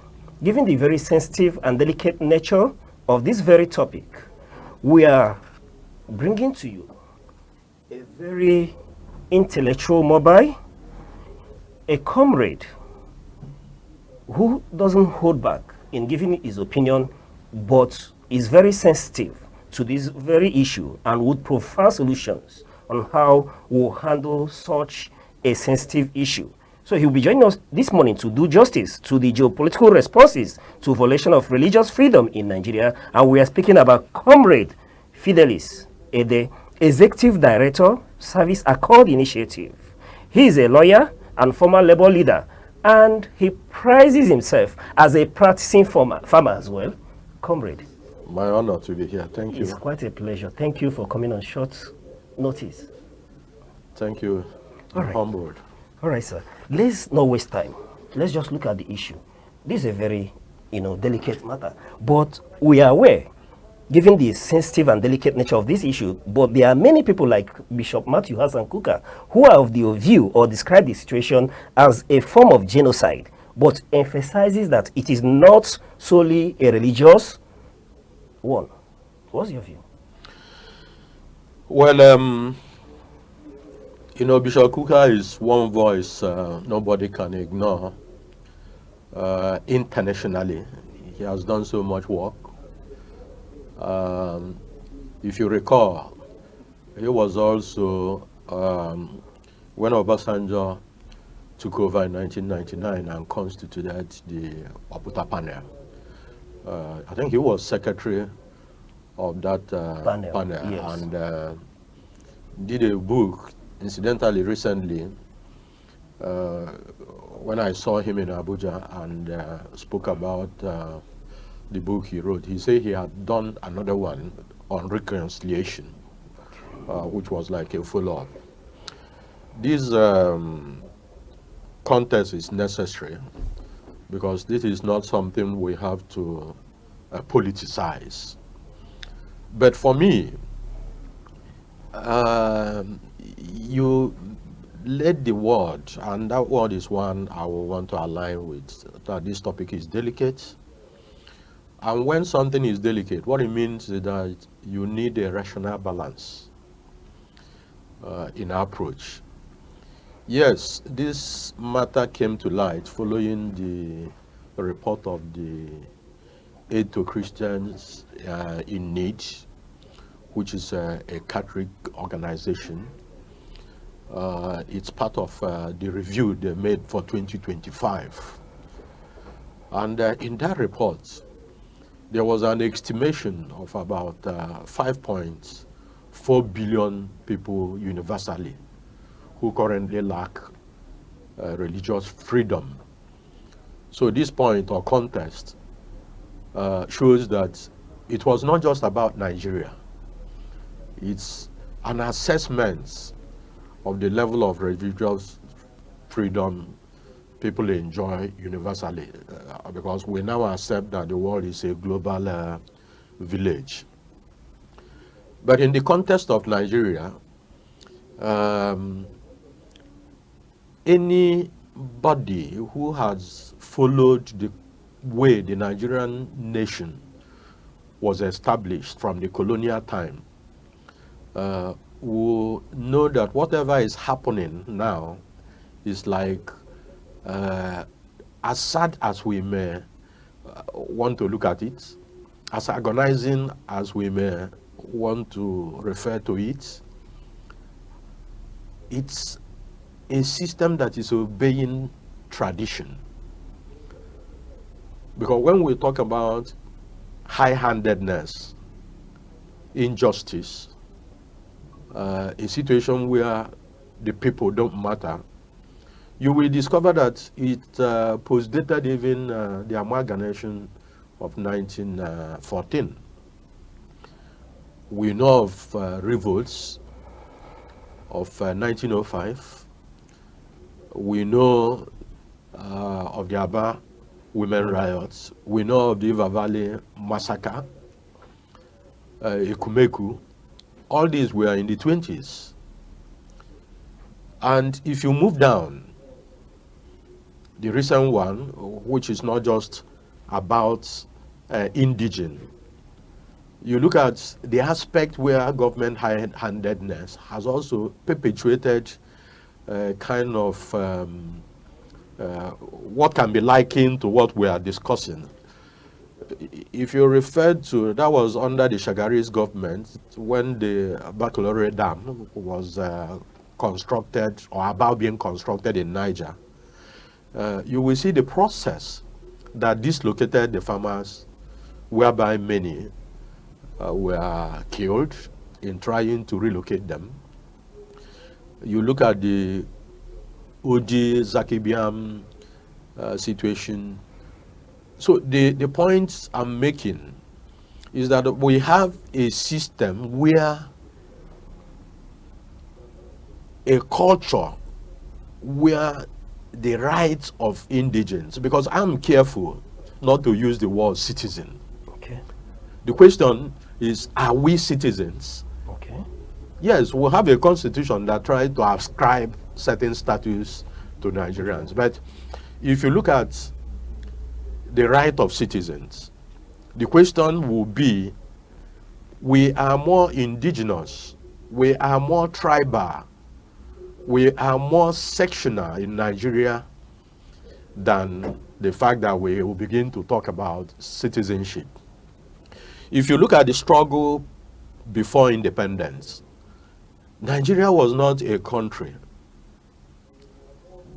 because if we had a political party that referred to its name as Northern People's Congress, it was very clear that it wasn't a party that was inclusive. If you look at the action group, if you look at NCNC, you will discover that there has been this move to get Nigeria to be a nation for all. And if we are coming from that perspective, you will discover that the issue of self-help, the issue of people just rising against one another. You know, when people talk about what the South is, the Igbo, I want to be careful so that this discussion is not about the Igbo. But when people talk about what is happening currently in Lagos, or what had happened about the abandoned property, I say that part of what we have lost is that we are not tracking history. If you look at the report of Onyuke, Justice Onyuke, arising from the massacre of Ndibo in northern Nigeria, you will discover that about sometime in 1953, there was even a move to legislate that the Igbos should not be allowed to own property in Kaduna. And if you look at what followed, recently I had the honor and privilege of reviewing a book about Ojukwu, written by Ken Esolonye.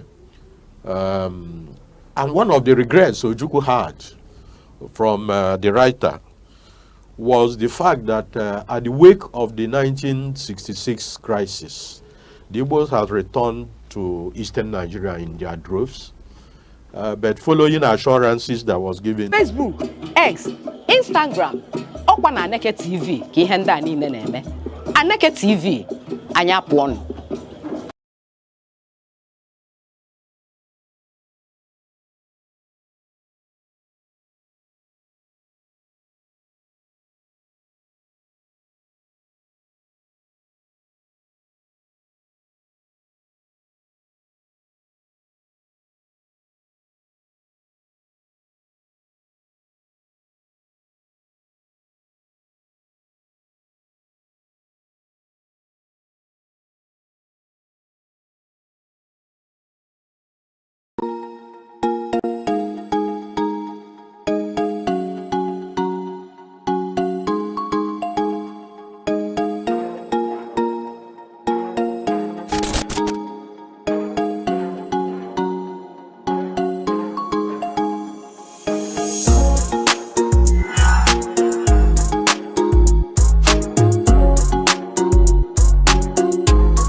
Good morning, and thank you for joining us today on The Insight.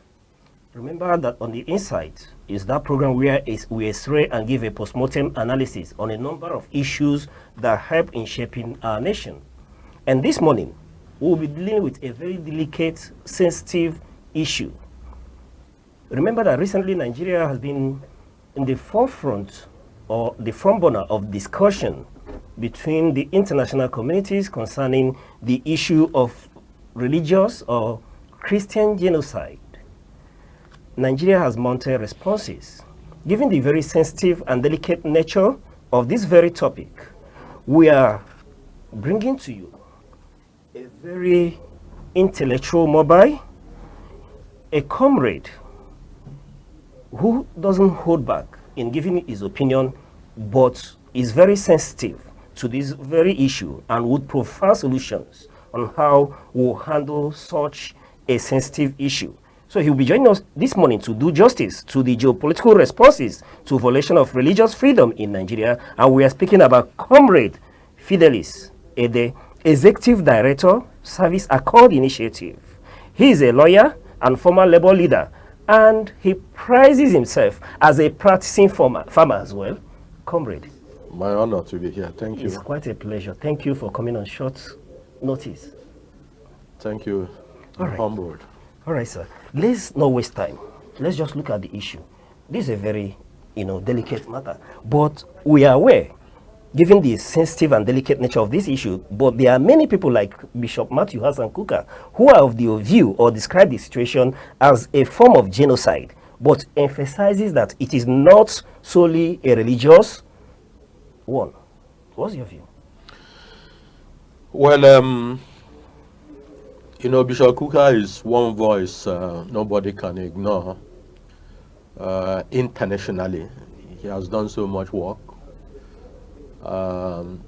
If you recall, he was also, when Obasanjo took over in 1999 and constituted the Oputa panel, I think he was secretary of that panel yes. And did a book, incidentally, recently, when I saw him in Abuja and spoke about the book he wrote. He said he had done another one on reconciliation, which was like a follow-up.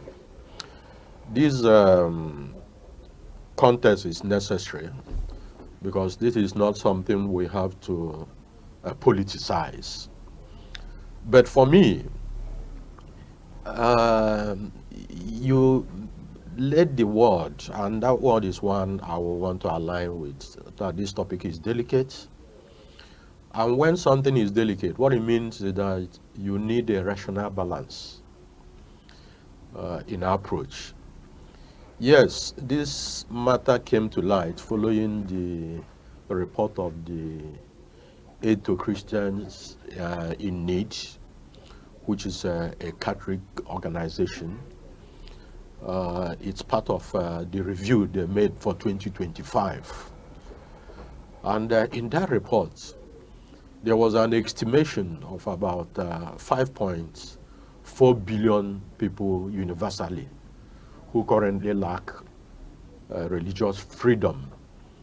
So this point or contest shows that it was not just about Nigeria.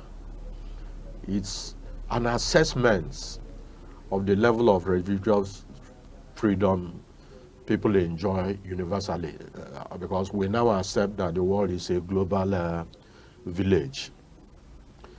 But in the context of Nigeria, anybody who has followed the way the Nigerian nation was established from the colonial time will know that whatever is happening now is like, as sad as we may want to look at it, as agonizing as we may want to refer to it, it's a system that is obeying tradition.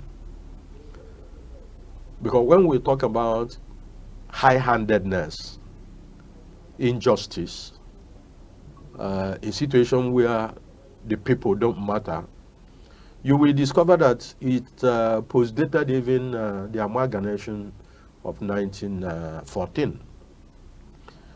We know of revolts of 1905. We know of the Aba women riots. We know of the River Valley massacre, Ekumeku. All these were in the 20s. And if you move down, the recent one, which is not just about indigene. You look at the aspect where government high-handedness has also perpetuated kind of what can be likened to what we are discussing. If you refer to, that was under the Shagaris government when the Baccalaureate Dam was constructed or about being constructed in Niger. You will see the process that dislocated the farmers, whereby many were killed in trying to relocate them. You look at the Oji Zakibiam situation. So the points I'm making is that we have a system where a culture where the rights of indigents, because I'm careful not to use the word citizen. Okay. The question is, are we citizens? Okay. Yes, we have a constitution that tries to ascribe certain status to Nigerians. But if you look at the right of citizens, the question will be, we are more indigenous, we are more tribal, we are more sectional in Nigeria than the fact that we will begin to talk about citizenship. If you look at the struggle before independence, Nigeria was not a country,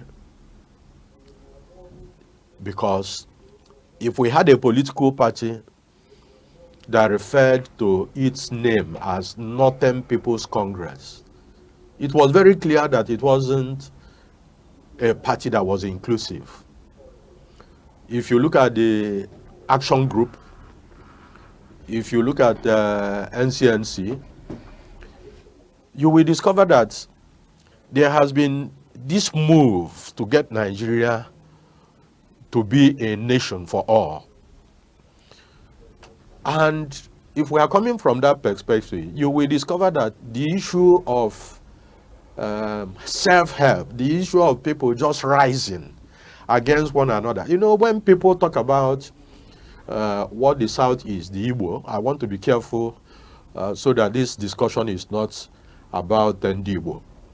But when people talk about what is happening currently in Lagos, or what had happened about the abandoned property, I say that part of what we have lost is that we are not tracking history. If you look at the report of Onyuke, Justice Onyuke, arising from the massacre of Ndibo in northern Nigeria, you will discover that about sometime in 1953, there was even a move to legislate that the Igbos should not be allowed to own property in Kaduna. And if you look at what followed, recently I had the honor and privilege of reviewing a book about Ojukwu written by Ken Esolonye. And one of the regrets Ojukwu had from the writer was the fact that at the wake of the 1966 crisis, the Igbos had returned to eastern Nigeria in their droves, but following assurances that was given by the then governor of northern region, he asked the Igbos to return back to the north. And that was when the actual massacre now I don't think Ojukwu ever forgave himself until death on that.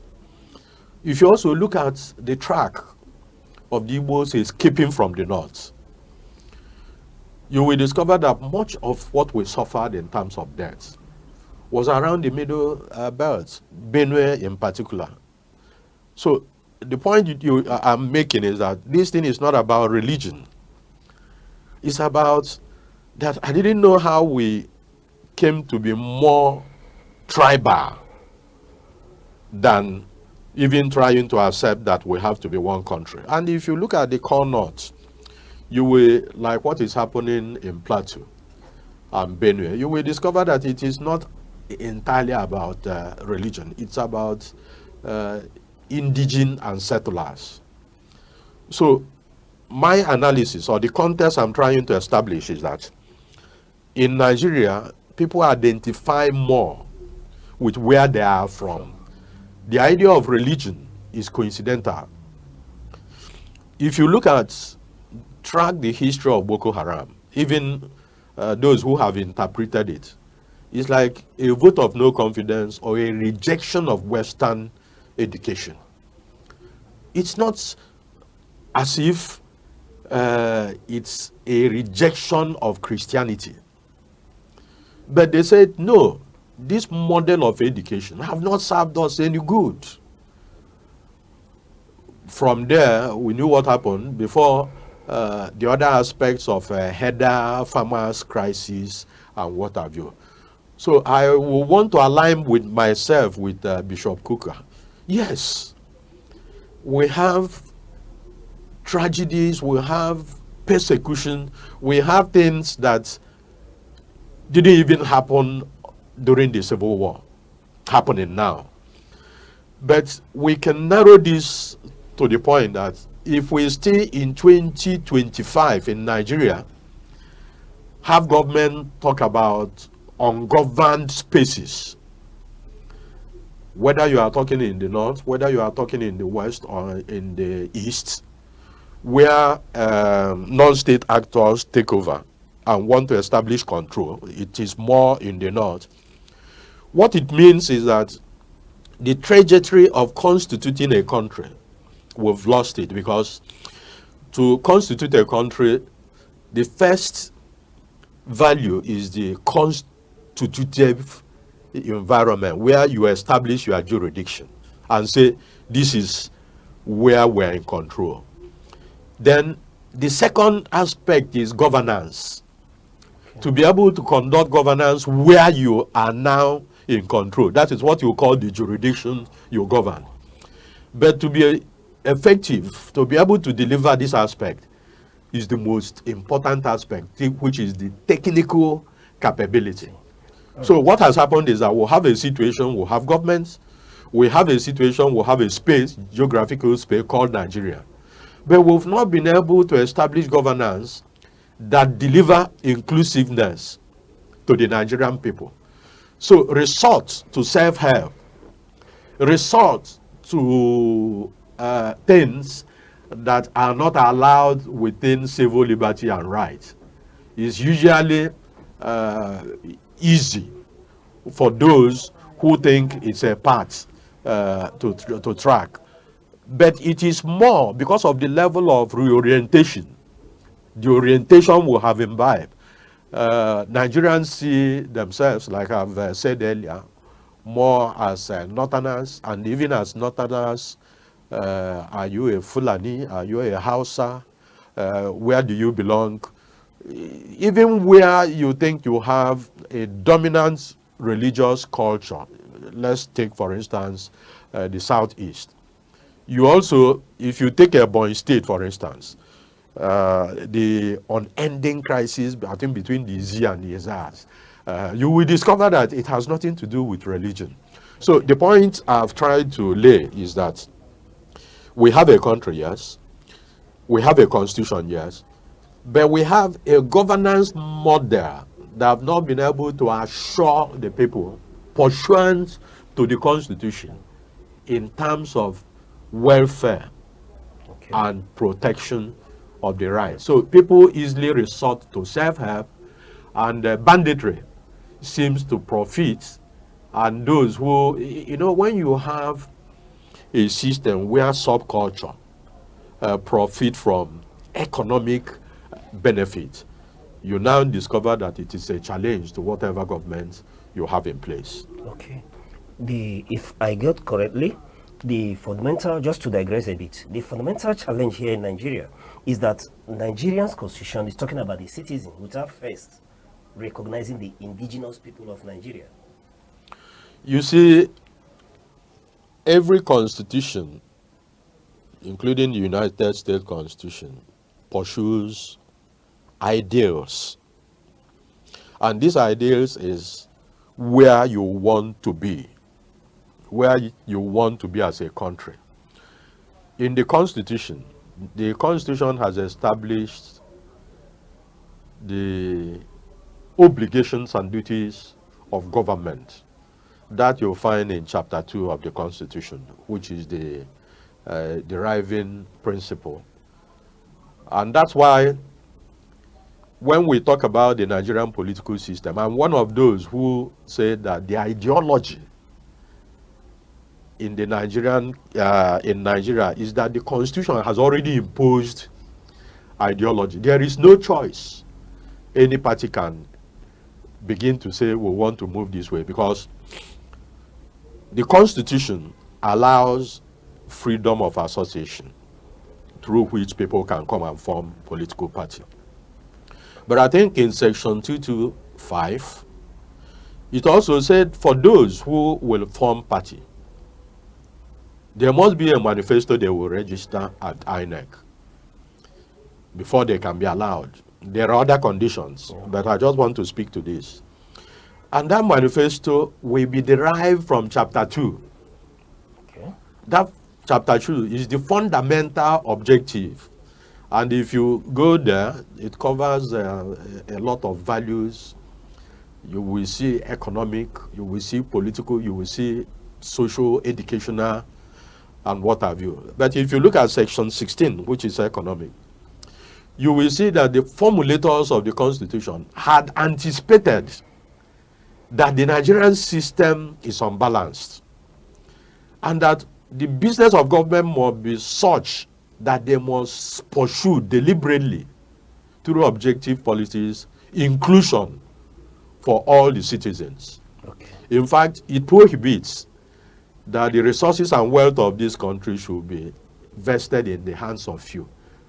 In fact, when you hear about privatization, deregulation, and what have you, you discover it violates even some aspects of that Constitution.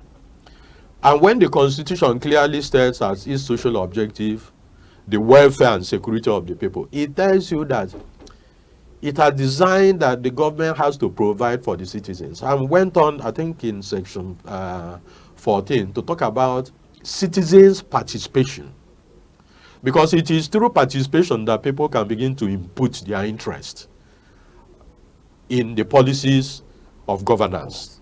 Okay. So, having not deliberately attained this, and the structures through which this will be attained are also contained in this Constitution. If you look at the tiers of government, in terms of the federal, state, and local government, they all have responsibilities that must also derive in terms of social welfare and the economic objective from the Chapter 2. If you also look at the other arms of government in terms of executive, legislature, and judiciary, you will discover that is why the legislative arm comes first, because that is the lawgiver. So we have all the complements that ought to produce a vibrant participatory citizenship category. But in producing that, it is expected that the government will deliberately create an environment where social forces who participate in programs will thrive, because the Constitution is not designed in a way that individually has comprehended. Just like part of the title I bear this morning is being a practicing farmer. So it is expected that a category of farmers should be able to participate in formulating policies that will advance agriculture. All right. You know, so having not done this, you discover that there is one aspect of democracy we are not looking at, particularly in Nigeria. Which is? Democracy sought to destabilize through colonialism the traditional indigenous mobilization and loyalty centers, and promised to offer something new through government regulation of rights. But you discover that having destabilized that center and having not offered what it ought to offer in terms of citizenship and their rights, the people easily will return to where they were dislocated, which is more familiar, even if they are not which is closer, even if they are not familiar. And because of the law, you discover that there are also restrictions. Yes, you have traditional institutions, for instance, that play a role, but not regulated under the law in terms of constitutional role. All right. You know, so the point I'm making is that what you have had in terms of injustice has created an environment where people now take laws into their hands, but in perpetrating their acts, whether it is banditry, whether it is criminality, there is this mask that there must be perceived from the higher value of, is it religious? But even in religion, if we take the case of Boko Haram and the jihadists, you will also discover that they are against, moderate Muslims. So it's not just about Christians. They also insist on their own variant of Islam. So it's not as if they go about asking people, are you a Muslim or are you a Christian? So it's a state of anarchy. And in a state of anarchy, you discover that anything thrives. But whether there is persecution, there is. Whether it can be likened to genocide, that I cannot be able, because the word genocide came into being following the Jewish, the Holocaust and all that. So I've not seen an outright, just like Bishop Kuka said, I've not seen an outright government-sponsored program. But we saw a kind of insensitivity under Buhari in his appointments. But even at that, it could be subtle, but I didn't think there was a clear government policy that tried to target a section of the people. But obviously, if you throw a bomb in a market, those who regularly attend the markets will be the worst victims. That's the way it should be seen. All right, comrade. Then, we may be forced to want to ask, how then do we distinguish between genuine religious persecution and ethnic or political violence that may be characterized as religious genocide? It is very, very difficult to do that. Because what I'm saying is difficult is that, first of all, in Nigeria, politics has compelled us to wear a lot of masks. You wear the marks of tribalism. You wear the marks which is perpetuated by ignorance. Let us even take the economic situation in the country. I usually will, when people talk about political power, there's no, we don't, it's a historical fact that political power has domiciled more in northern Nigeria than any other part. In fact, if you look at the western Nigeria, this is the second time or the third time, if we are to include Obasanjo's first term as military head of state, then secondly as civilian head of state, then now you have Tinubu. The East, I don't know how we can classify Zeke, who had more of a ceremonial position. But the point there is that the North, whether you take the military or you take the civilian, seem to have had exercised more of political power. But again, I ask, why is it that the level of poverty, I am not profiling, I'm speaking to facts. Yes. Why is it that you find more of incident of ignorance out of school children, more of insensitivity to the welfare of the people, in the same environment that have dominated political power? Because through political power, you use it to create economic empowerment for your people, cultural and educational enlightenment. Why is it so? It is so because under Lugard, he looked at the fact that, one, they didn't know that colonialism will end the way it ended. That is, their agitation for independence will thrive.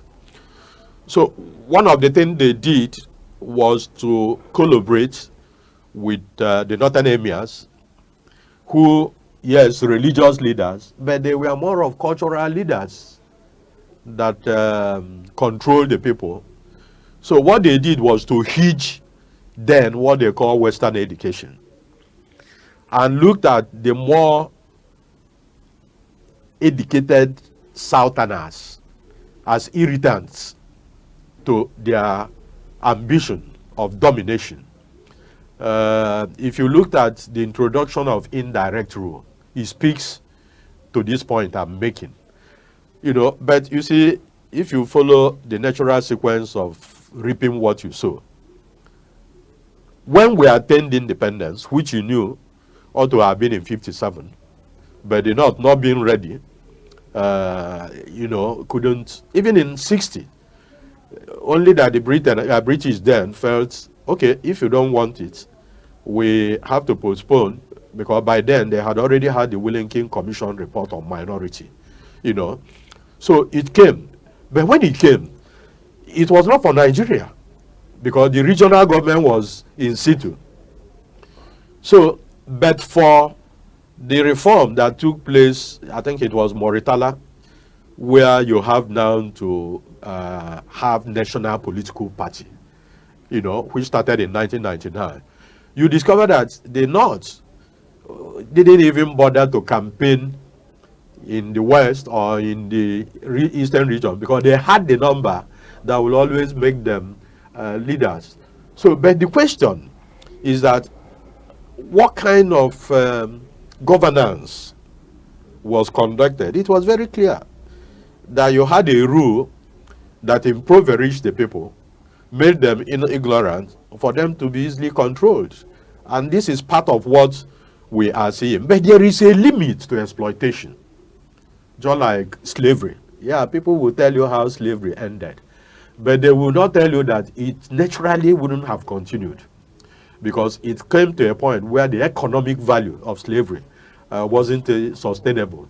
So the point I'm making is that we have not been able to transit from what we had before and after independence.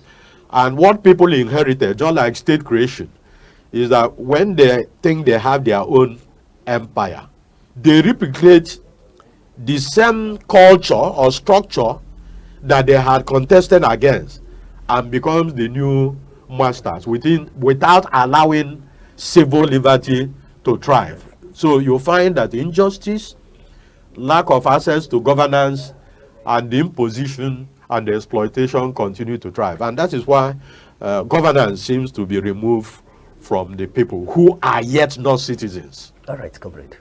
Therefore, one may not be wrong to say that what we should be probing in Nigeria is not the propaganda of Christian genocide, rather the lack of arrest, successful prosecution of banditry, extremism, particularly, let's say, in the Middle Belt, for example. Well, when we analyze this within the context of Obebeyin tradition, you will discover that we got a culture whereby we allow these things to thrive. And as it thrives, it became more of, you know, there is this saying in Igbo, that when a bad act, you know, is allowed over a period, it becomes a culture, you know. So the issue of Middle Belt, what we have now is an escalation. But if you also look at the struggle of the Middle Belt under Joseph Taka, you will discover that the Middle Belt has always been in the struggle for liberation. It's always been there. Because when you look at the Tiv riots, it was not something that just happened without a cause. So over time, I just made reference to the Madi incident, I think of 1905, you know. The point I want to make here is that the manner through which colonialism constituted the current state known as Nigeria has never been questioned or interrogated. Okay. So the culture has continued to thrive.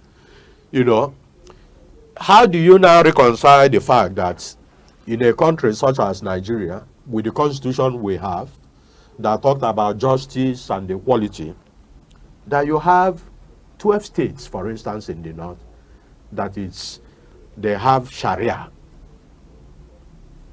the dictates of which and value contradicts clearly the provision of chapter 4, which was fundamental human rights of citizens. And you ask yourself, how do you deal with that? How can you have a subsystem operating within a national system that ought to guarantee civil liberty? Because look at the point I'm making. If we are practicing, which is what we ought to be practicing, the presidential system, we will want to look at America. And there are 4 values on which democracy, presidential system of democracy is anchored. You talk about what they call political democracy, which is the tenured system of election. People will always elect their representative. You now talk about civil liberty. And it is civil liberty in America, the way it has been operated, that you discover that it is almost impossible for rights to be violated. Right. If you remember or recall that even the American president, was convicted by courts severally and what have you until he was sworn in.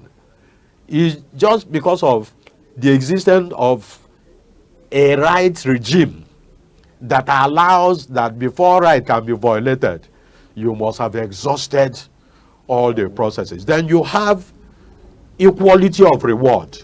That is the 3 angle. Equality of reward. Then you have equal opportunity.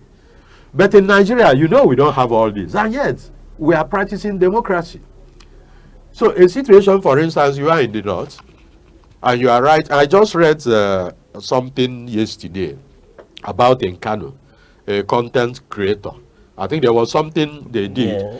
And the court is now mandating him to marry within. So how do you reconcile that? You know, so I believe these are part of the challenges, red flags, and hiccups that have made it impossible for us to weld. We can't deny that we have challenges, but paths have crossed.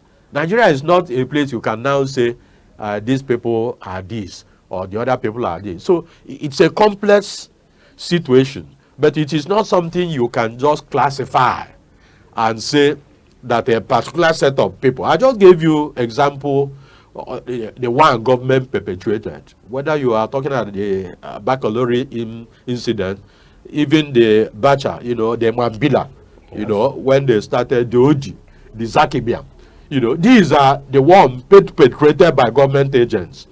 So it was not whether people were attacked religiously and what have you. So we have a system where people find it difficult, just like you mentioned, to obtain justice. And where people cannot access justice, self-help now takes over. But that self-help now, when you begin to categorize it, you either categorize it as tribal, depending on the context, or you categorize it as religious, depending on the content. If you look at even the issue of settlers, indigenous, that is predominant in the north, you discover it is not solely religious, depending on the side you find yourself. So the Nigerian situation is very complex, and I think it's not something international communities should just classify, because what it do is that it will worsen even the effort, like Bishop Kuka said, of reconciliation and the interfaith progress in conversation that had taken place. All right. Comrade, on that note, we'll go on a short break. Okay. When we return, we'll continue to probe this issue. Hello, I'm Debra Wakoba. I am Chidimike Mede. I am Uche Osai. I'm Chiwendo Ifeonwankwe. My name is Obobina Samson. Please keep watching Aneke TV, or you can visit us on our socials like Instagram, Facebook, X, TikTok, or YouTube, all at Aneke TV. This is Aneke TV. We move with the world.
Thank you for staying with us. And we're still probing the issue of geopolitical responses to violation of religious freedom in Nigeria. And we've been x-raying this topic with Comrade Fidelis Ede, who is the former Labour leader and a lawyer.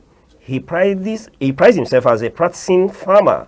He's the executive director, Service Accord Initiative. Comrade, let's look at the U.S. angle to this whole issue. You know, the U.S. recently designated Nigeria as a country of particular concern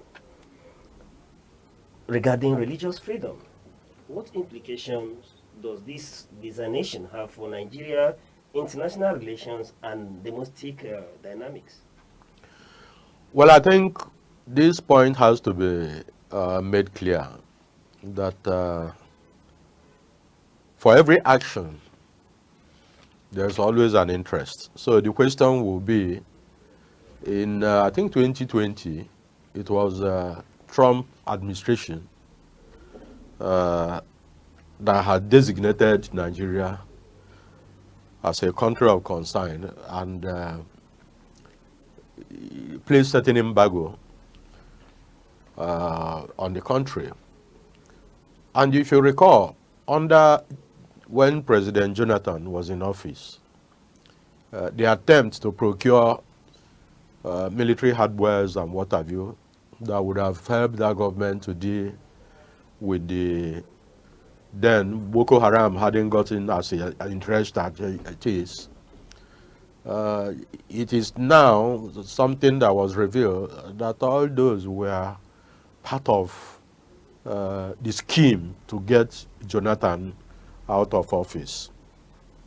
And we have also learned from the likes of El-Rufai and what have you, what they did to try to destabilize Jonathan, some of which is what we are suffering, because it's very obvious from records and revelations that part of the banditry in the north were people who were brought in preparatory to be used, assuming the election hadn't gone the way. So it was like a fait accompli.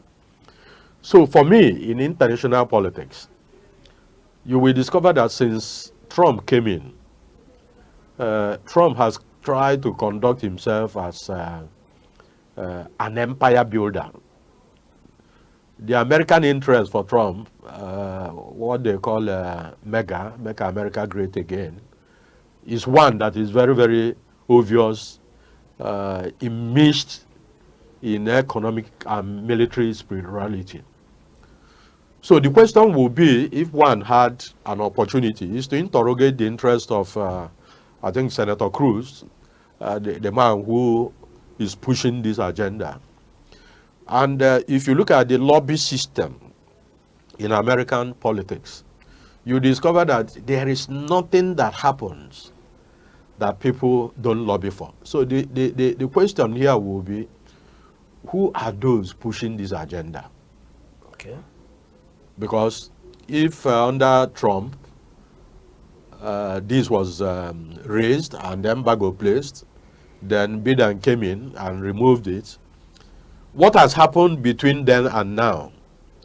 Because from the analysis, I am not denying that Nigeria has challenges. Challenges that at every given time, I begin to even say, are we already in a state of anarchy? But if we also look at the consequences of anarchy, you will discover that one of the things that happens is that it destroys the status quo, the collaborative mechanisms, the governmental mechanisms through which governance ought to thrive. Because governance is about the people. We are not returning to the bush. We are not returning to the primitive time. So when anarchy thrives, and assuming it succeeds in even taking over a system, it will still need a level of cooperative mechanism to thrive. Anarchy cannot, the French Revolution is a clear example. You know, the American, that one didn't even qualify for revolution. It ought to be kind of liberation. But you will see the difference between the French and the American system. The system, the revolution, tried to even redefine man, questioned even the existence of God. But the American system, yes, challenged the British hegemony without actually destabilizing or disowning the structures that were in place. And in redefining their own system, they didn't quite even institute democracy. Because a system, you purport to have democracy, but have what you will call electoral college that can unturn popular decision, or even what the outcome of the electoral college have it turned by the vice president sitting as the president of Senate. You know, the American system is complex if you understand it. So you discover that America is designed in a way that there are people that own it, no matter how you say. So what is the interest of the people that purport to own America in Nigeria? That's where I'm pushing. You know, there will always be that interest. And at every given time, no matter what anybody talks about Abacha, you will discover that under him, Abacha was the one that focused Nigeria towards China. That is the Asian model. And America was not comfortable with the way Abacha started going. I'm not talking about even how he came to power, violation of civil liberties and what have you. You know, how he tried to muzzle, how he tries to. But I'm saying that at every given time, if you also look at other African countries, whether it is the Francophone, you know, whether it is the British, you will discover that at every given time, it is the economic and military superiority of the precise. The king is born. Hey children, it's time to laugh, to dance and have some fun. Put on your dancing shoes and bring your friends along. Come on, it's the Aneke TV Children's Christmas Party 2025. Let's go! We got dancing, spelling bees, sack race, jumping 1, 2, 3, lots of games and surprises too. All we are waiting for is you. And venue is Aneke TV, number 30, Edinburgh Street, Ogwini Layout, Enugu. Come take your seat. Time is 12 o'clock. Don't be late. We can't wait to celebrate. Sponsored by Indomie. Yummy treats. Colgate, our smile so sweet. Kellogg's, bring the crunchy cheers. Malta Guinness, energy all year, powered by Nigerian Breweries, and this is the best party guaranteed. Come one, come all, it's Christmas cheers. Be there, be happy, the fun, it's here.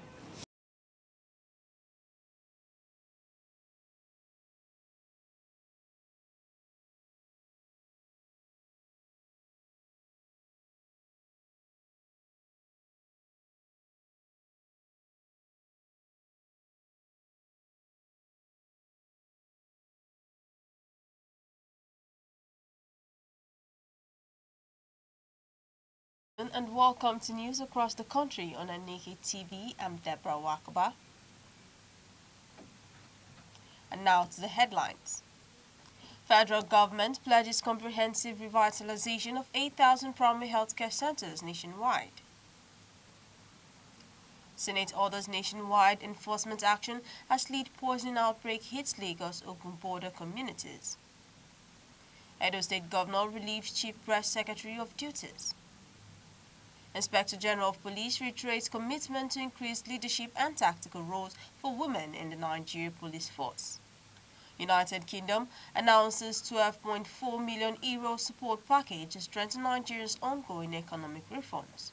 And now to the details of the news.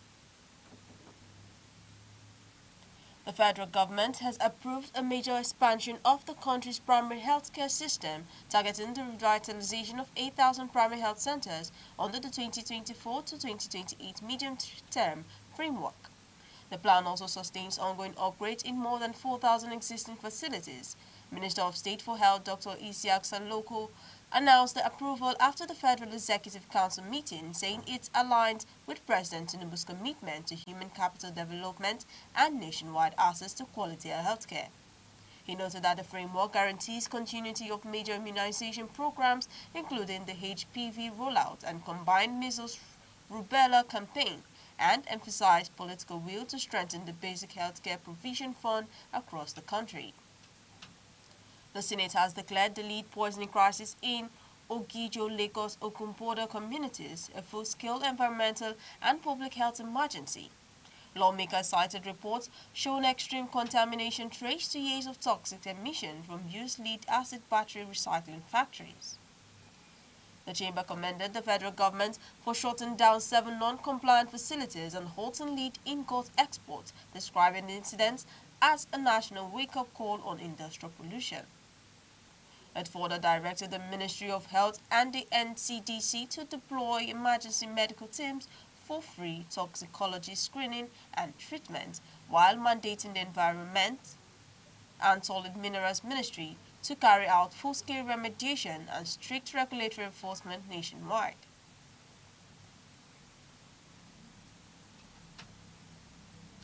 Edo State Governor Monday Ekpebolo has relieved his Chief Press Secretary Fred Itua of his duties over alleged performance. The announcement was issued by the Secretary to the State Government, Umar Musa Ikilo. The governor has approved the appointment of Dr. Patrick Akhere Egbojele, a journalist, public administrator, and lecturer, to take over as his new spokesperson. Dr. Egbojele previously worked with Channels Television and lectured at the Federal Polytechnic, Auchi. Government officials say the appointment is part of efforts to strengthen communication and ensure transparency, and calls from opposition figures for a restructuring of the governor's media team. Freddy Tua is expected to be reassigned to another role. Niger State Governor Mohamed Bago has acknowledged the mass abduction of pupils and teachers at St. Mary's Catholic School, Papari.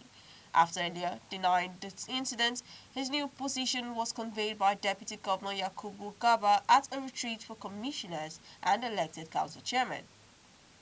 The governor described the abduction of more than 250 children as highly condemnable and said the government remains deeply concerned about the safety.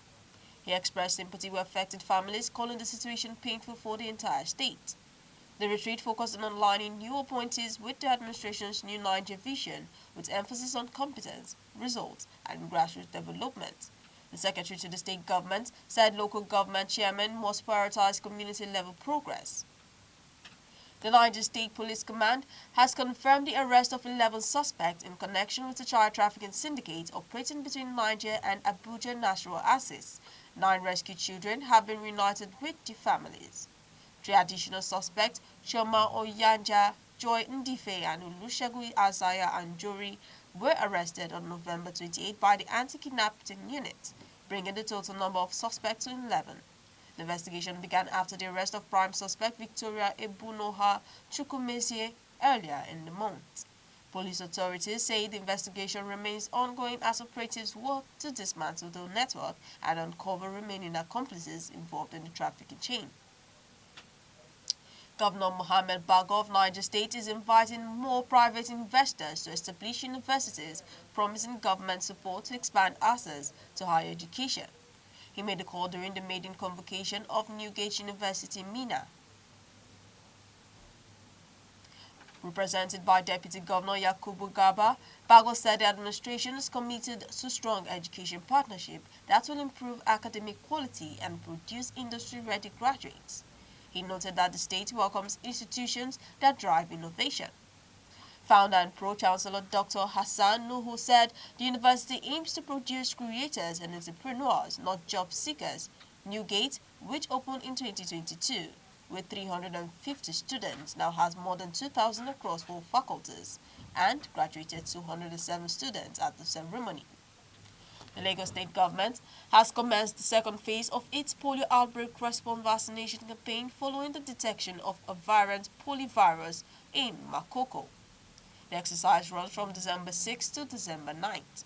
Children aged 0 to 59 months across all 20 local government areas and 37 LCDAs are targeted to receive 2 drops of the NOPV2 vaccine.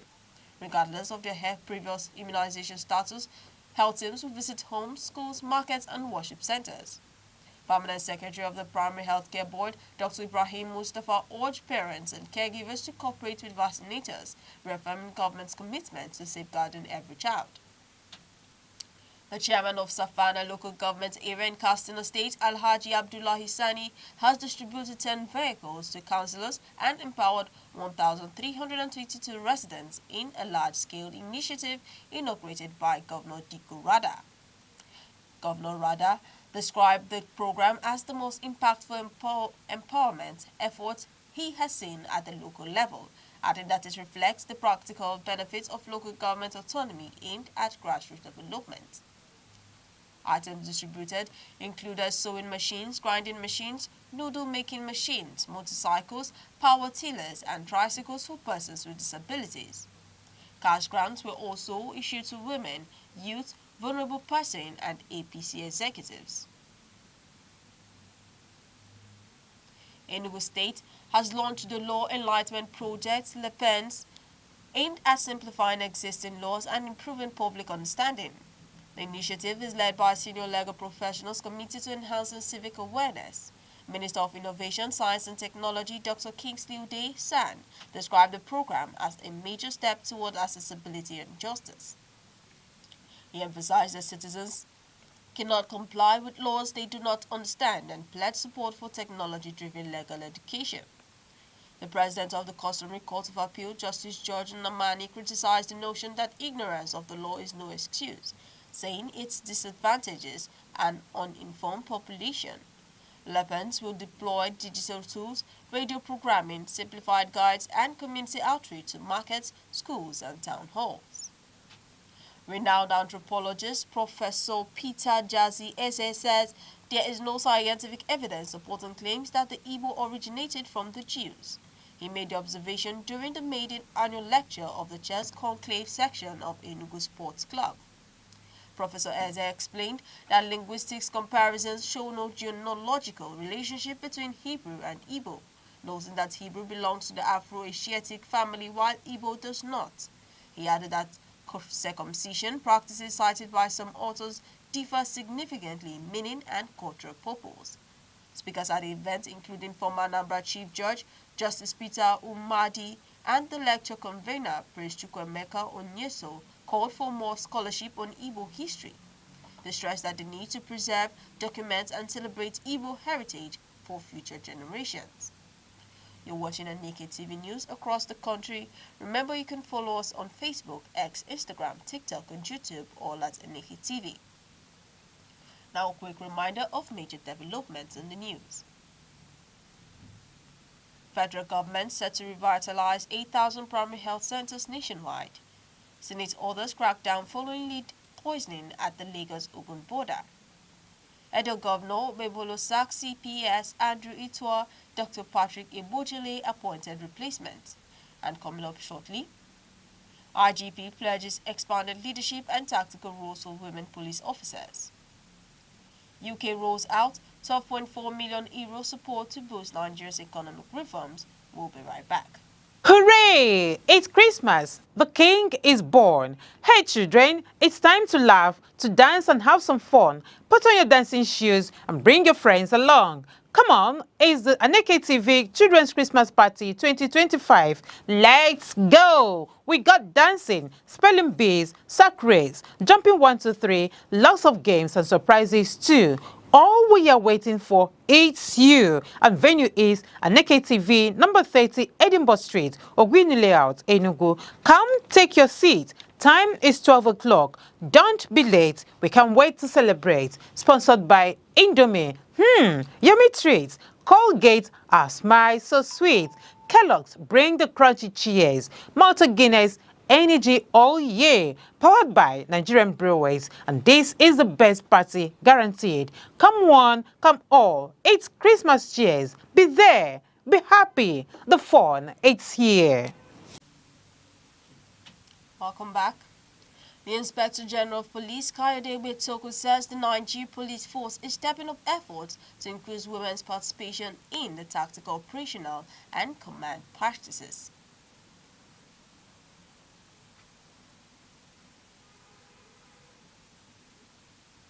He made the commitment in Abuja at an event marking 70 years of women policing in the country.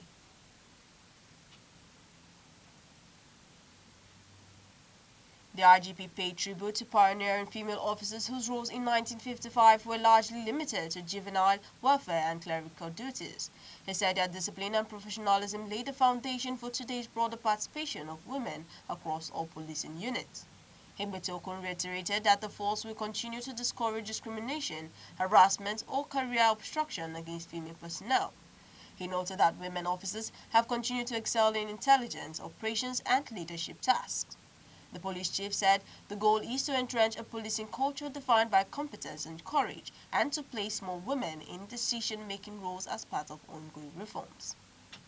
The United Kingdom has launched 2 new economic reform programs worth €12.4 million to support Nigeria's macroeconomic stability and fiscal resilience.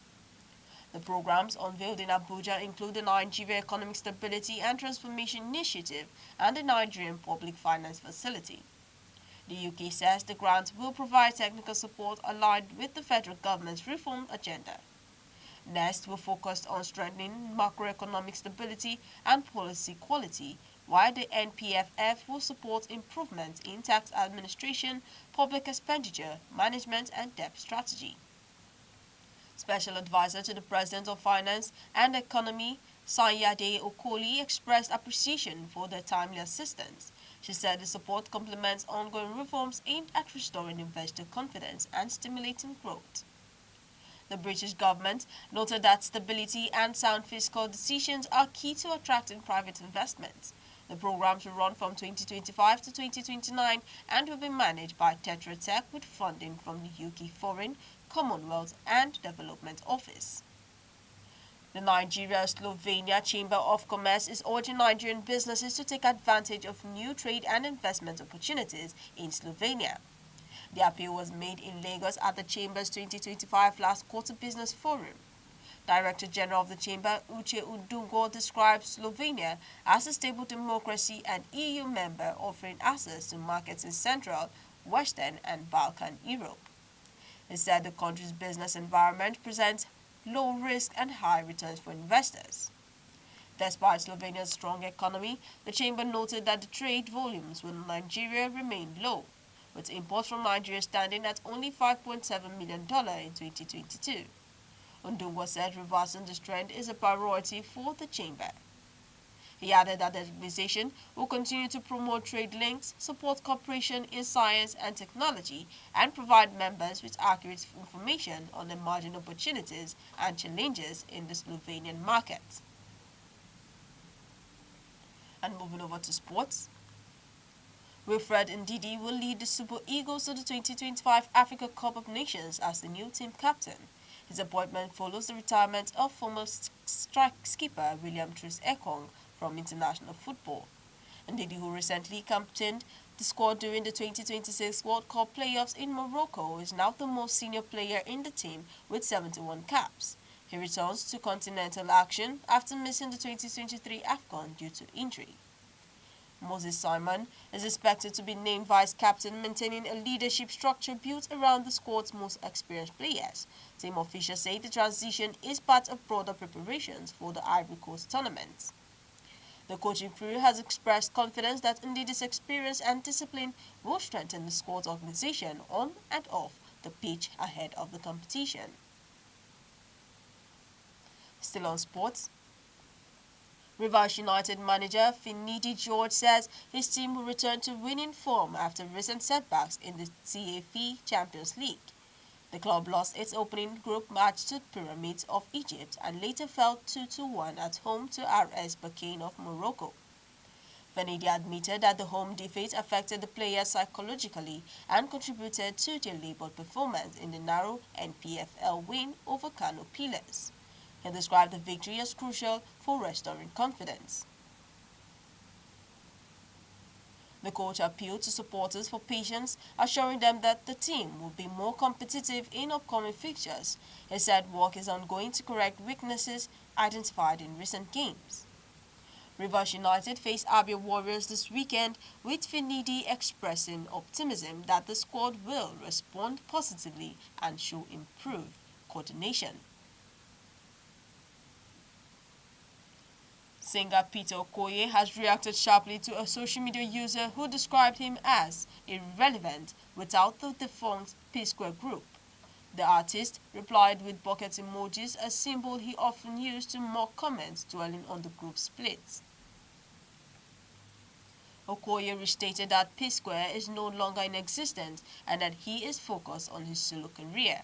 He has previously said that the split followed long-standing family and financial disputes that affected his career for over 2 decades. The artist advised the public not to remain in situations that drained their mental well-being, adding that his experience taught him the value of independence. He said he is now committed to personal growth and creative freedom.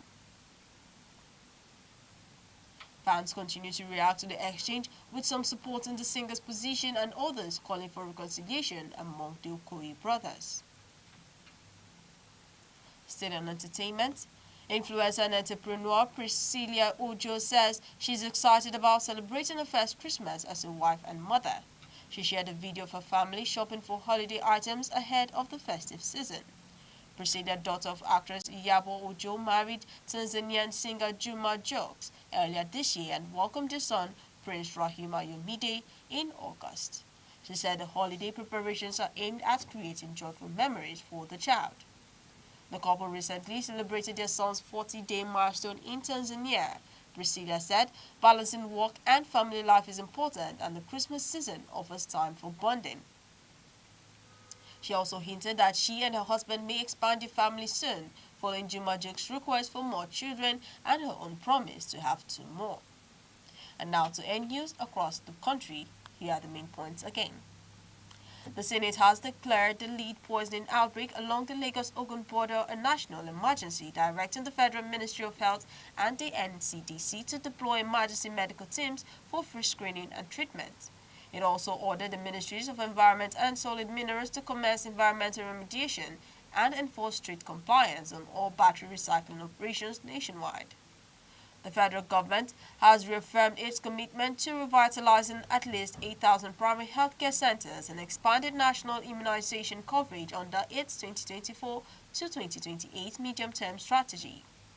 Niger State Governor Mohammed Bago has condemned the abduction of over 250 girls, school children, and teachers, describing the incident as highly condemnable and assuring that government's efforts are on the way to secure the safe return. Edo State Governor Monday Okpebholo has relieved his Chief Press Secretary, Fred Itua, of his duties and appointed Dr. Patrick Akere Ebo-Jele as the new CPS in a move aimed at strengthening government communication and public engagement. And that's news across the country at noon. For breaking news and eyewitness reports, call 070-3043-7110 or follow us on Facebook, X, Instagram, TikTok, and YouTube, all at Aneke TV. On behalf of the producer Chidima Sogwa and the entire news team, I'm Deborah Wakba. Thank you for watching. Enjoy the rest of your day.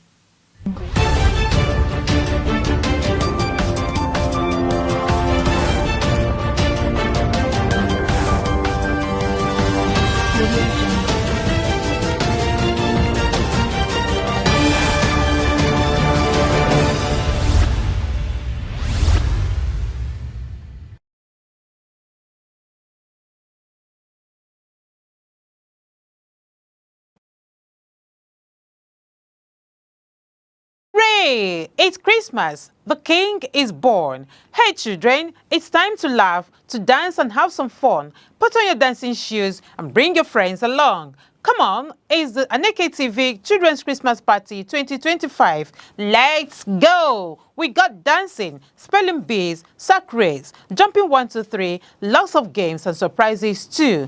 All we are waiting for is you. And venue is Aneke TV, number 30, Edinburgh Street, Ogwini Layout, Enugu. Come take your seat. Time is 12 o'clock. Don't be late. We can't wait to celebrate. Sponsored by Indomie.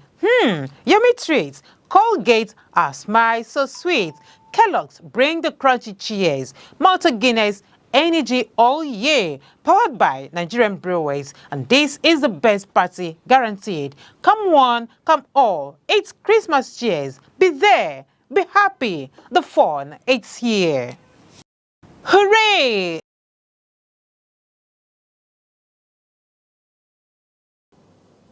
Governor Peter Mbah of Enugu State has unveiled a record of 1.62 trillion naira budget for 2026, describing it as a shift from foundational reforms to accelerated development. The budget of renewed momentum allocates 1.296 trillion naira, 80% to capital projects, with 321.3 billion naira for recurrent expenditure. Funding is projected from 870 billion naira in IGR, 387 billion naira FAAC inflow, and 329 billion naira in capital receipts. The economic sector takes the largest share with 825.9 billion naira, while the social sector receives 644.7 billion naira. Key infrastructure plans include 1,200 urban roads, major dual carriageways, and the continued development of new Enugu City. Mr. Speaker, honorable members, we have proposed a total budget size of 1.62 trillion naira.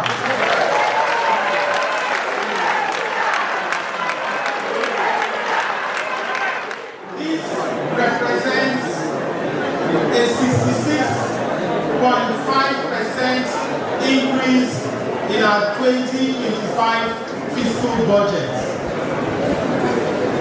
Mr. Speaker, the breakdown of the revenue for next year's budget.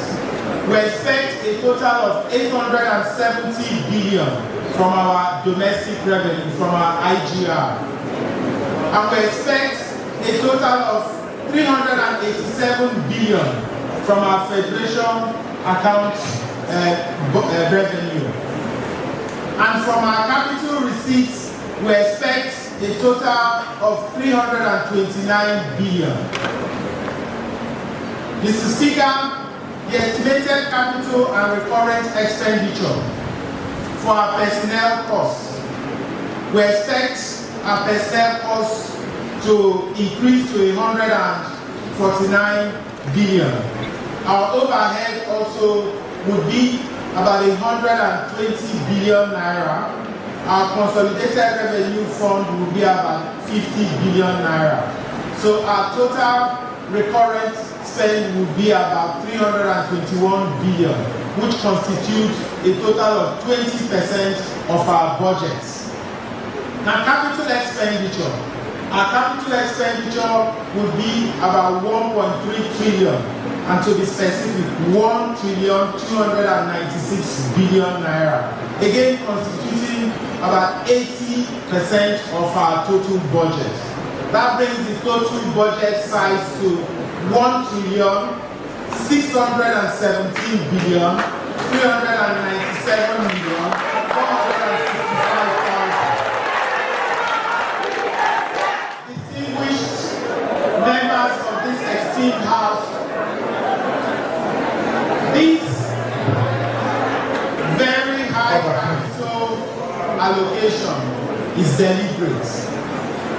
It reflects the scale of work ahead and our administration to sustain and accelerate the growth momentum across all the major sectors that we have talked about, So it reflects our administration resolve to achieve that. And I'll just give a snippet of the sectoral breakdown. We expect the administration sector to take 8% of the total budget, which is about 128 billion. The economic sector is allocated 51% of the total budget, bringing it to 825 billion. The law and justice sector will take 15 billion, bringing it to 1.54% of the total budget. The regional sector will take 2 billion, bringing it to 0.17%. And the social service sector will take 40.1%, bringing it to 644 billion. In simple terms, 2026 is the year Enugu moves from building foundations to delivering impact at scale. At the center of this expansion is the new Enugu Smart City, moving from groundwork to real construction, with land and infrastructure sales set to generate major revenue for the state. The state also plans to expand Enugu Air's fleet to 20 aircraft and build 5 new transport terminals. After completing 260 primary schools, we move upward into secondary and tertiary development with new smart secondary schools and technical and vocational colleges. In infrastructure, we shift from opening roads to delivering an unprecedented expansion, reconnecting communities, markets, and industry across the state. Our transport upgrade steps up sharply. The fleet grows, more buses coming in, more terminals, more taxis, more aircraft,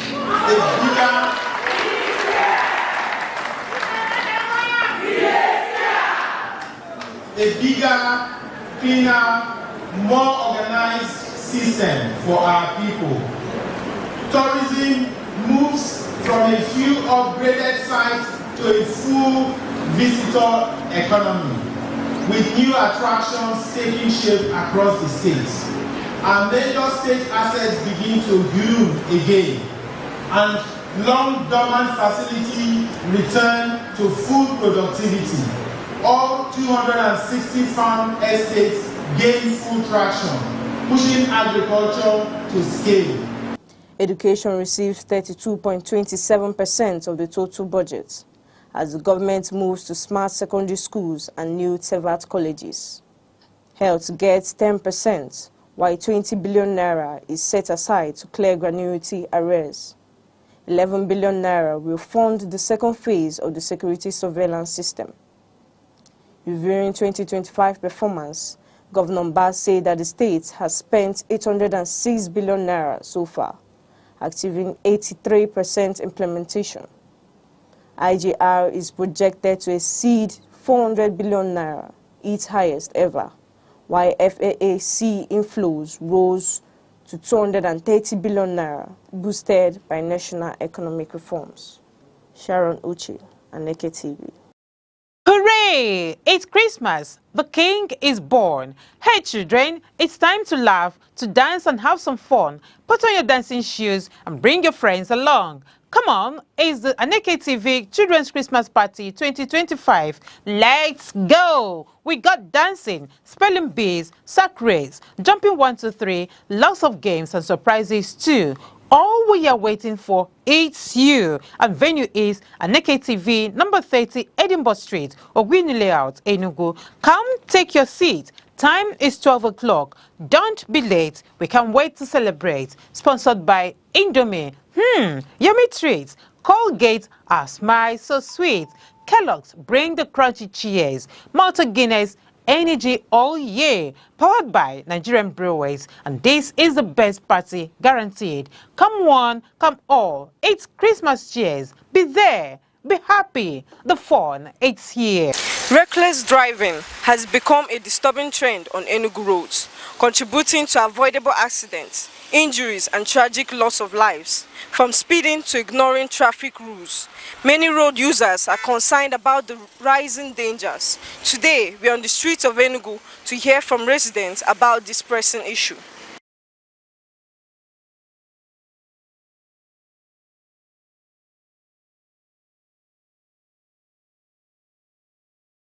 You know, before they used to blame it on the roads, but nowadays I don't think it's the roads that cause it. I just think it's ignorance. Some of them are like ignorance. Okay, you know you're supposed to put on your trafficator before you enter into this road, but then you decide to put it when you're already done entering the street. It doesn't make sense. And then, let's go to the KK people. You know, obviously you want to overtake, and you know how small your KK is, but no, you want to overtake a big trailer. Does it make sense? Well, they're just different causes of reckless driving here in Enugu, and most of them, if you check it, most of them actually are faults, like the driver's faults, and there are mistakes that should not be made. Our people are impatient. We are too rushed in everything, especially this Ember mood. Somebody will be making efforts since January to the September, October, November. Once you reach November, it started what you didn't achieve since January. You try to achieve it under 1 month, which is not possible. If God want to bless you, He will bless you. But everybody should cool down. If you didn't eat something today, tomorrow we eat it. You must not get everything under pressure. So our people should be take it easy in life, especially commercial drivers, because as you are driving, they will try to maneuver you in the process. They will either you hit your car or you hit them. I don't think there's any proper regulation of driving in the country that takes place. Though we have agencies like road safety, but we don't often take time to know whether the person passes through driving tests. Those days we used to have a driving test where somebody would go and learn how to drive and would be tested before issuance of a driving license. So it should be reintroduced. People should really be known and tested to know how to handle the steering. 2, people should know the regulations of the road. Regulations. Don't overtake at a bend, don't overtake on a bridge and the rest of them. These basic things should be taught to people. I have a friend that traveled abroad, and they said that for you to have driving license, it takes 3 years of intensive learning. 3 years. Finland precisely. But you see here in Nigeria, once somebody can ignite a vehicle and set the tires rolling, the person drives, whether he has license or not. So basically that one. Then before we talk about the issue of drinking or not drinking and sleeping on duty, sleeping on steering or not sleeping on steering, people should learn how to really walk and have a time to rest. Not somebody driving from Enugu to Lagos, reaching Lagos 6 p.m. and he enters steering again to start coming to Enugu by 9 o'clock in the night, just about 3 hours. So there are many factors, please. Drivers taking hard drug, then depression. License, some drivers don't have license, and yet some of them will carry motor and come out. Some don't even know how to drive, but yet because they have the access to car, they will take it. Then traffic light is another thing. Many are not obeying the rule of traffic lights, while some roads don't have traffic lights. Those that are enforcing these traffic rules, are they bending rules to some or not? You will see that you will get to some traffic lights, some will be catched, while some be left. Why? Especially when our political leaders are passing. They have to be the one to lead. If they should arrest others for disobeying traffic lights, our political leaders should do so too, to show the example. So, because of all these things, I feel that this is the main cause: not obeying the traffic lights, hard drug, not having license, or not learning how to drive and yet carry out the car and come out and start driving.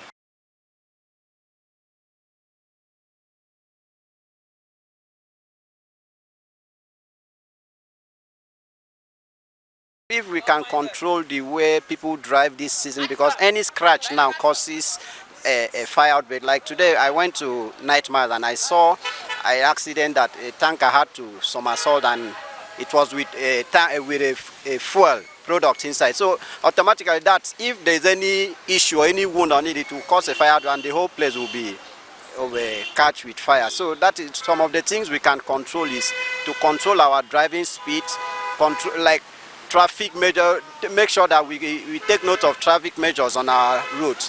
It's just better you drive like with caution. Drive knowing that, oh, this life we have is, we don't have double life. We have one life, and then you know that if you lose that life, that's it. That's the end. So you just have to drive with caution. So the solution is just law enforcement should not bend rules. You don't have to just arrest masses and then leave the wrecks because they are in political field. No. Then driving license should be something everybody, as far as you have access to car, you have to have your driving license. My advice is that everybody should take it easy in this Ember month. As voices continue to call for safer roads, one message stands out: road safety is everyone's responsibility. Authorities, drivers and pedestrians must all play their part to reduce the needless loss of lives. From Enugu, I am Sharon Uche, Aneke TV.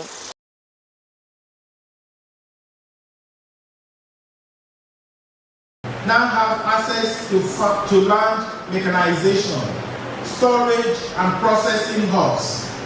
Through the Enugu United Palm Products Projects and agro-processing expansion, we are reviving cash crops and strengthening rural incomes. Looking ahead, we are doubling down on private, public sector-led growth. Our industrial parks, agro-processing zones, renewable energy projects, and transport systems will all run on public-private partnerships. Our most strategic objective remains clear: to dramatically reduce dependency on federal allocations and build a self-sustaining state economy. We will grow our revenue base by improving efficiency, optimizing natural resources, and ensuring every sector contributes meaningfully, never by overburdening citizens.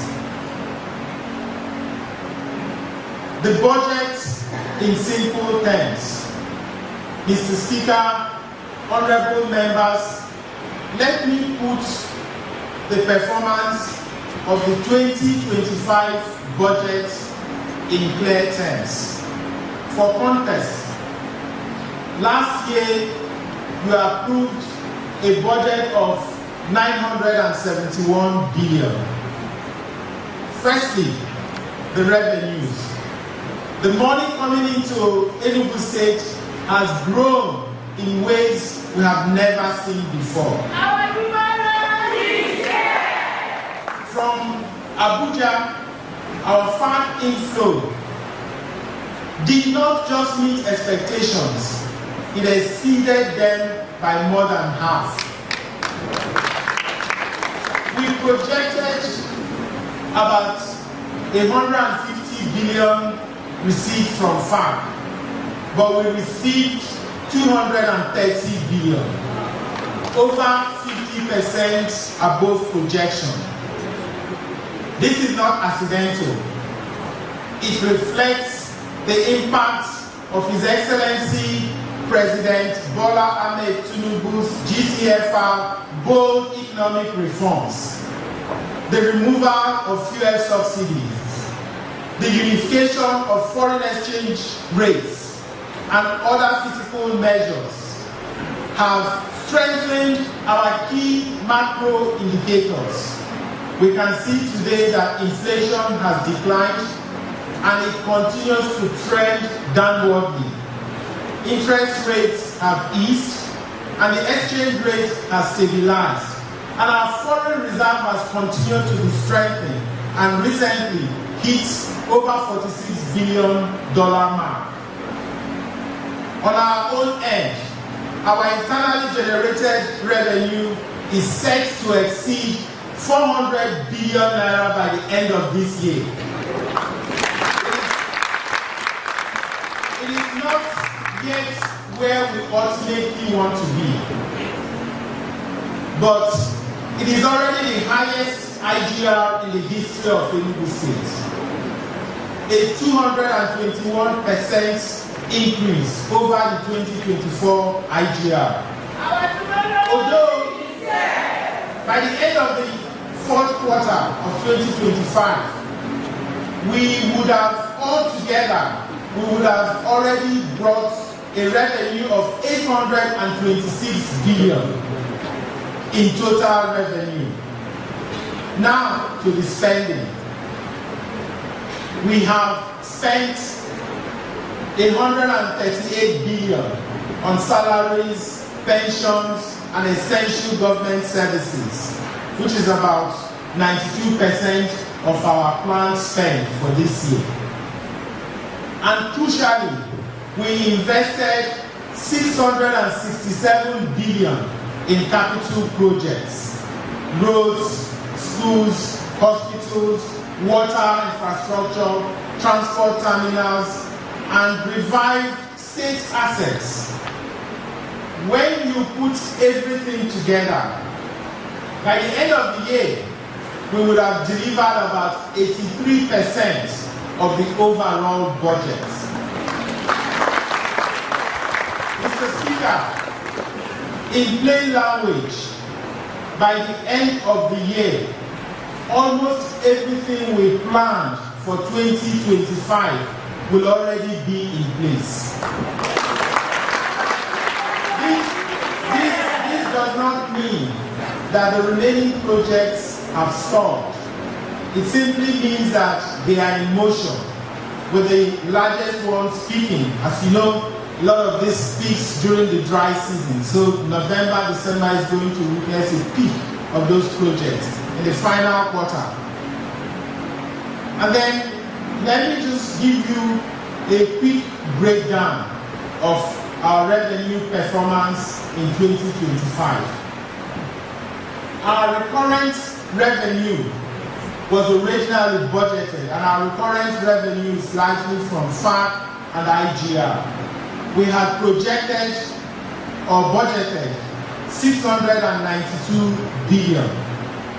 We actually got from both FAC and IGR, we received 676 billion, and that is 97.7% performance.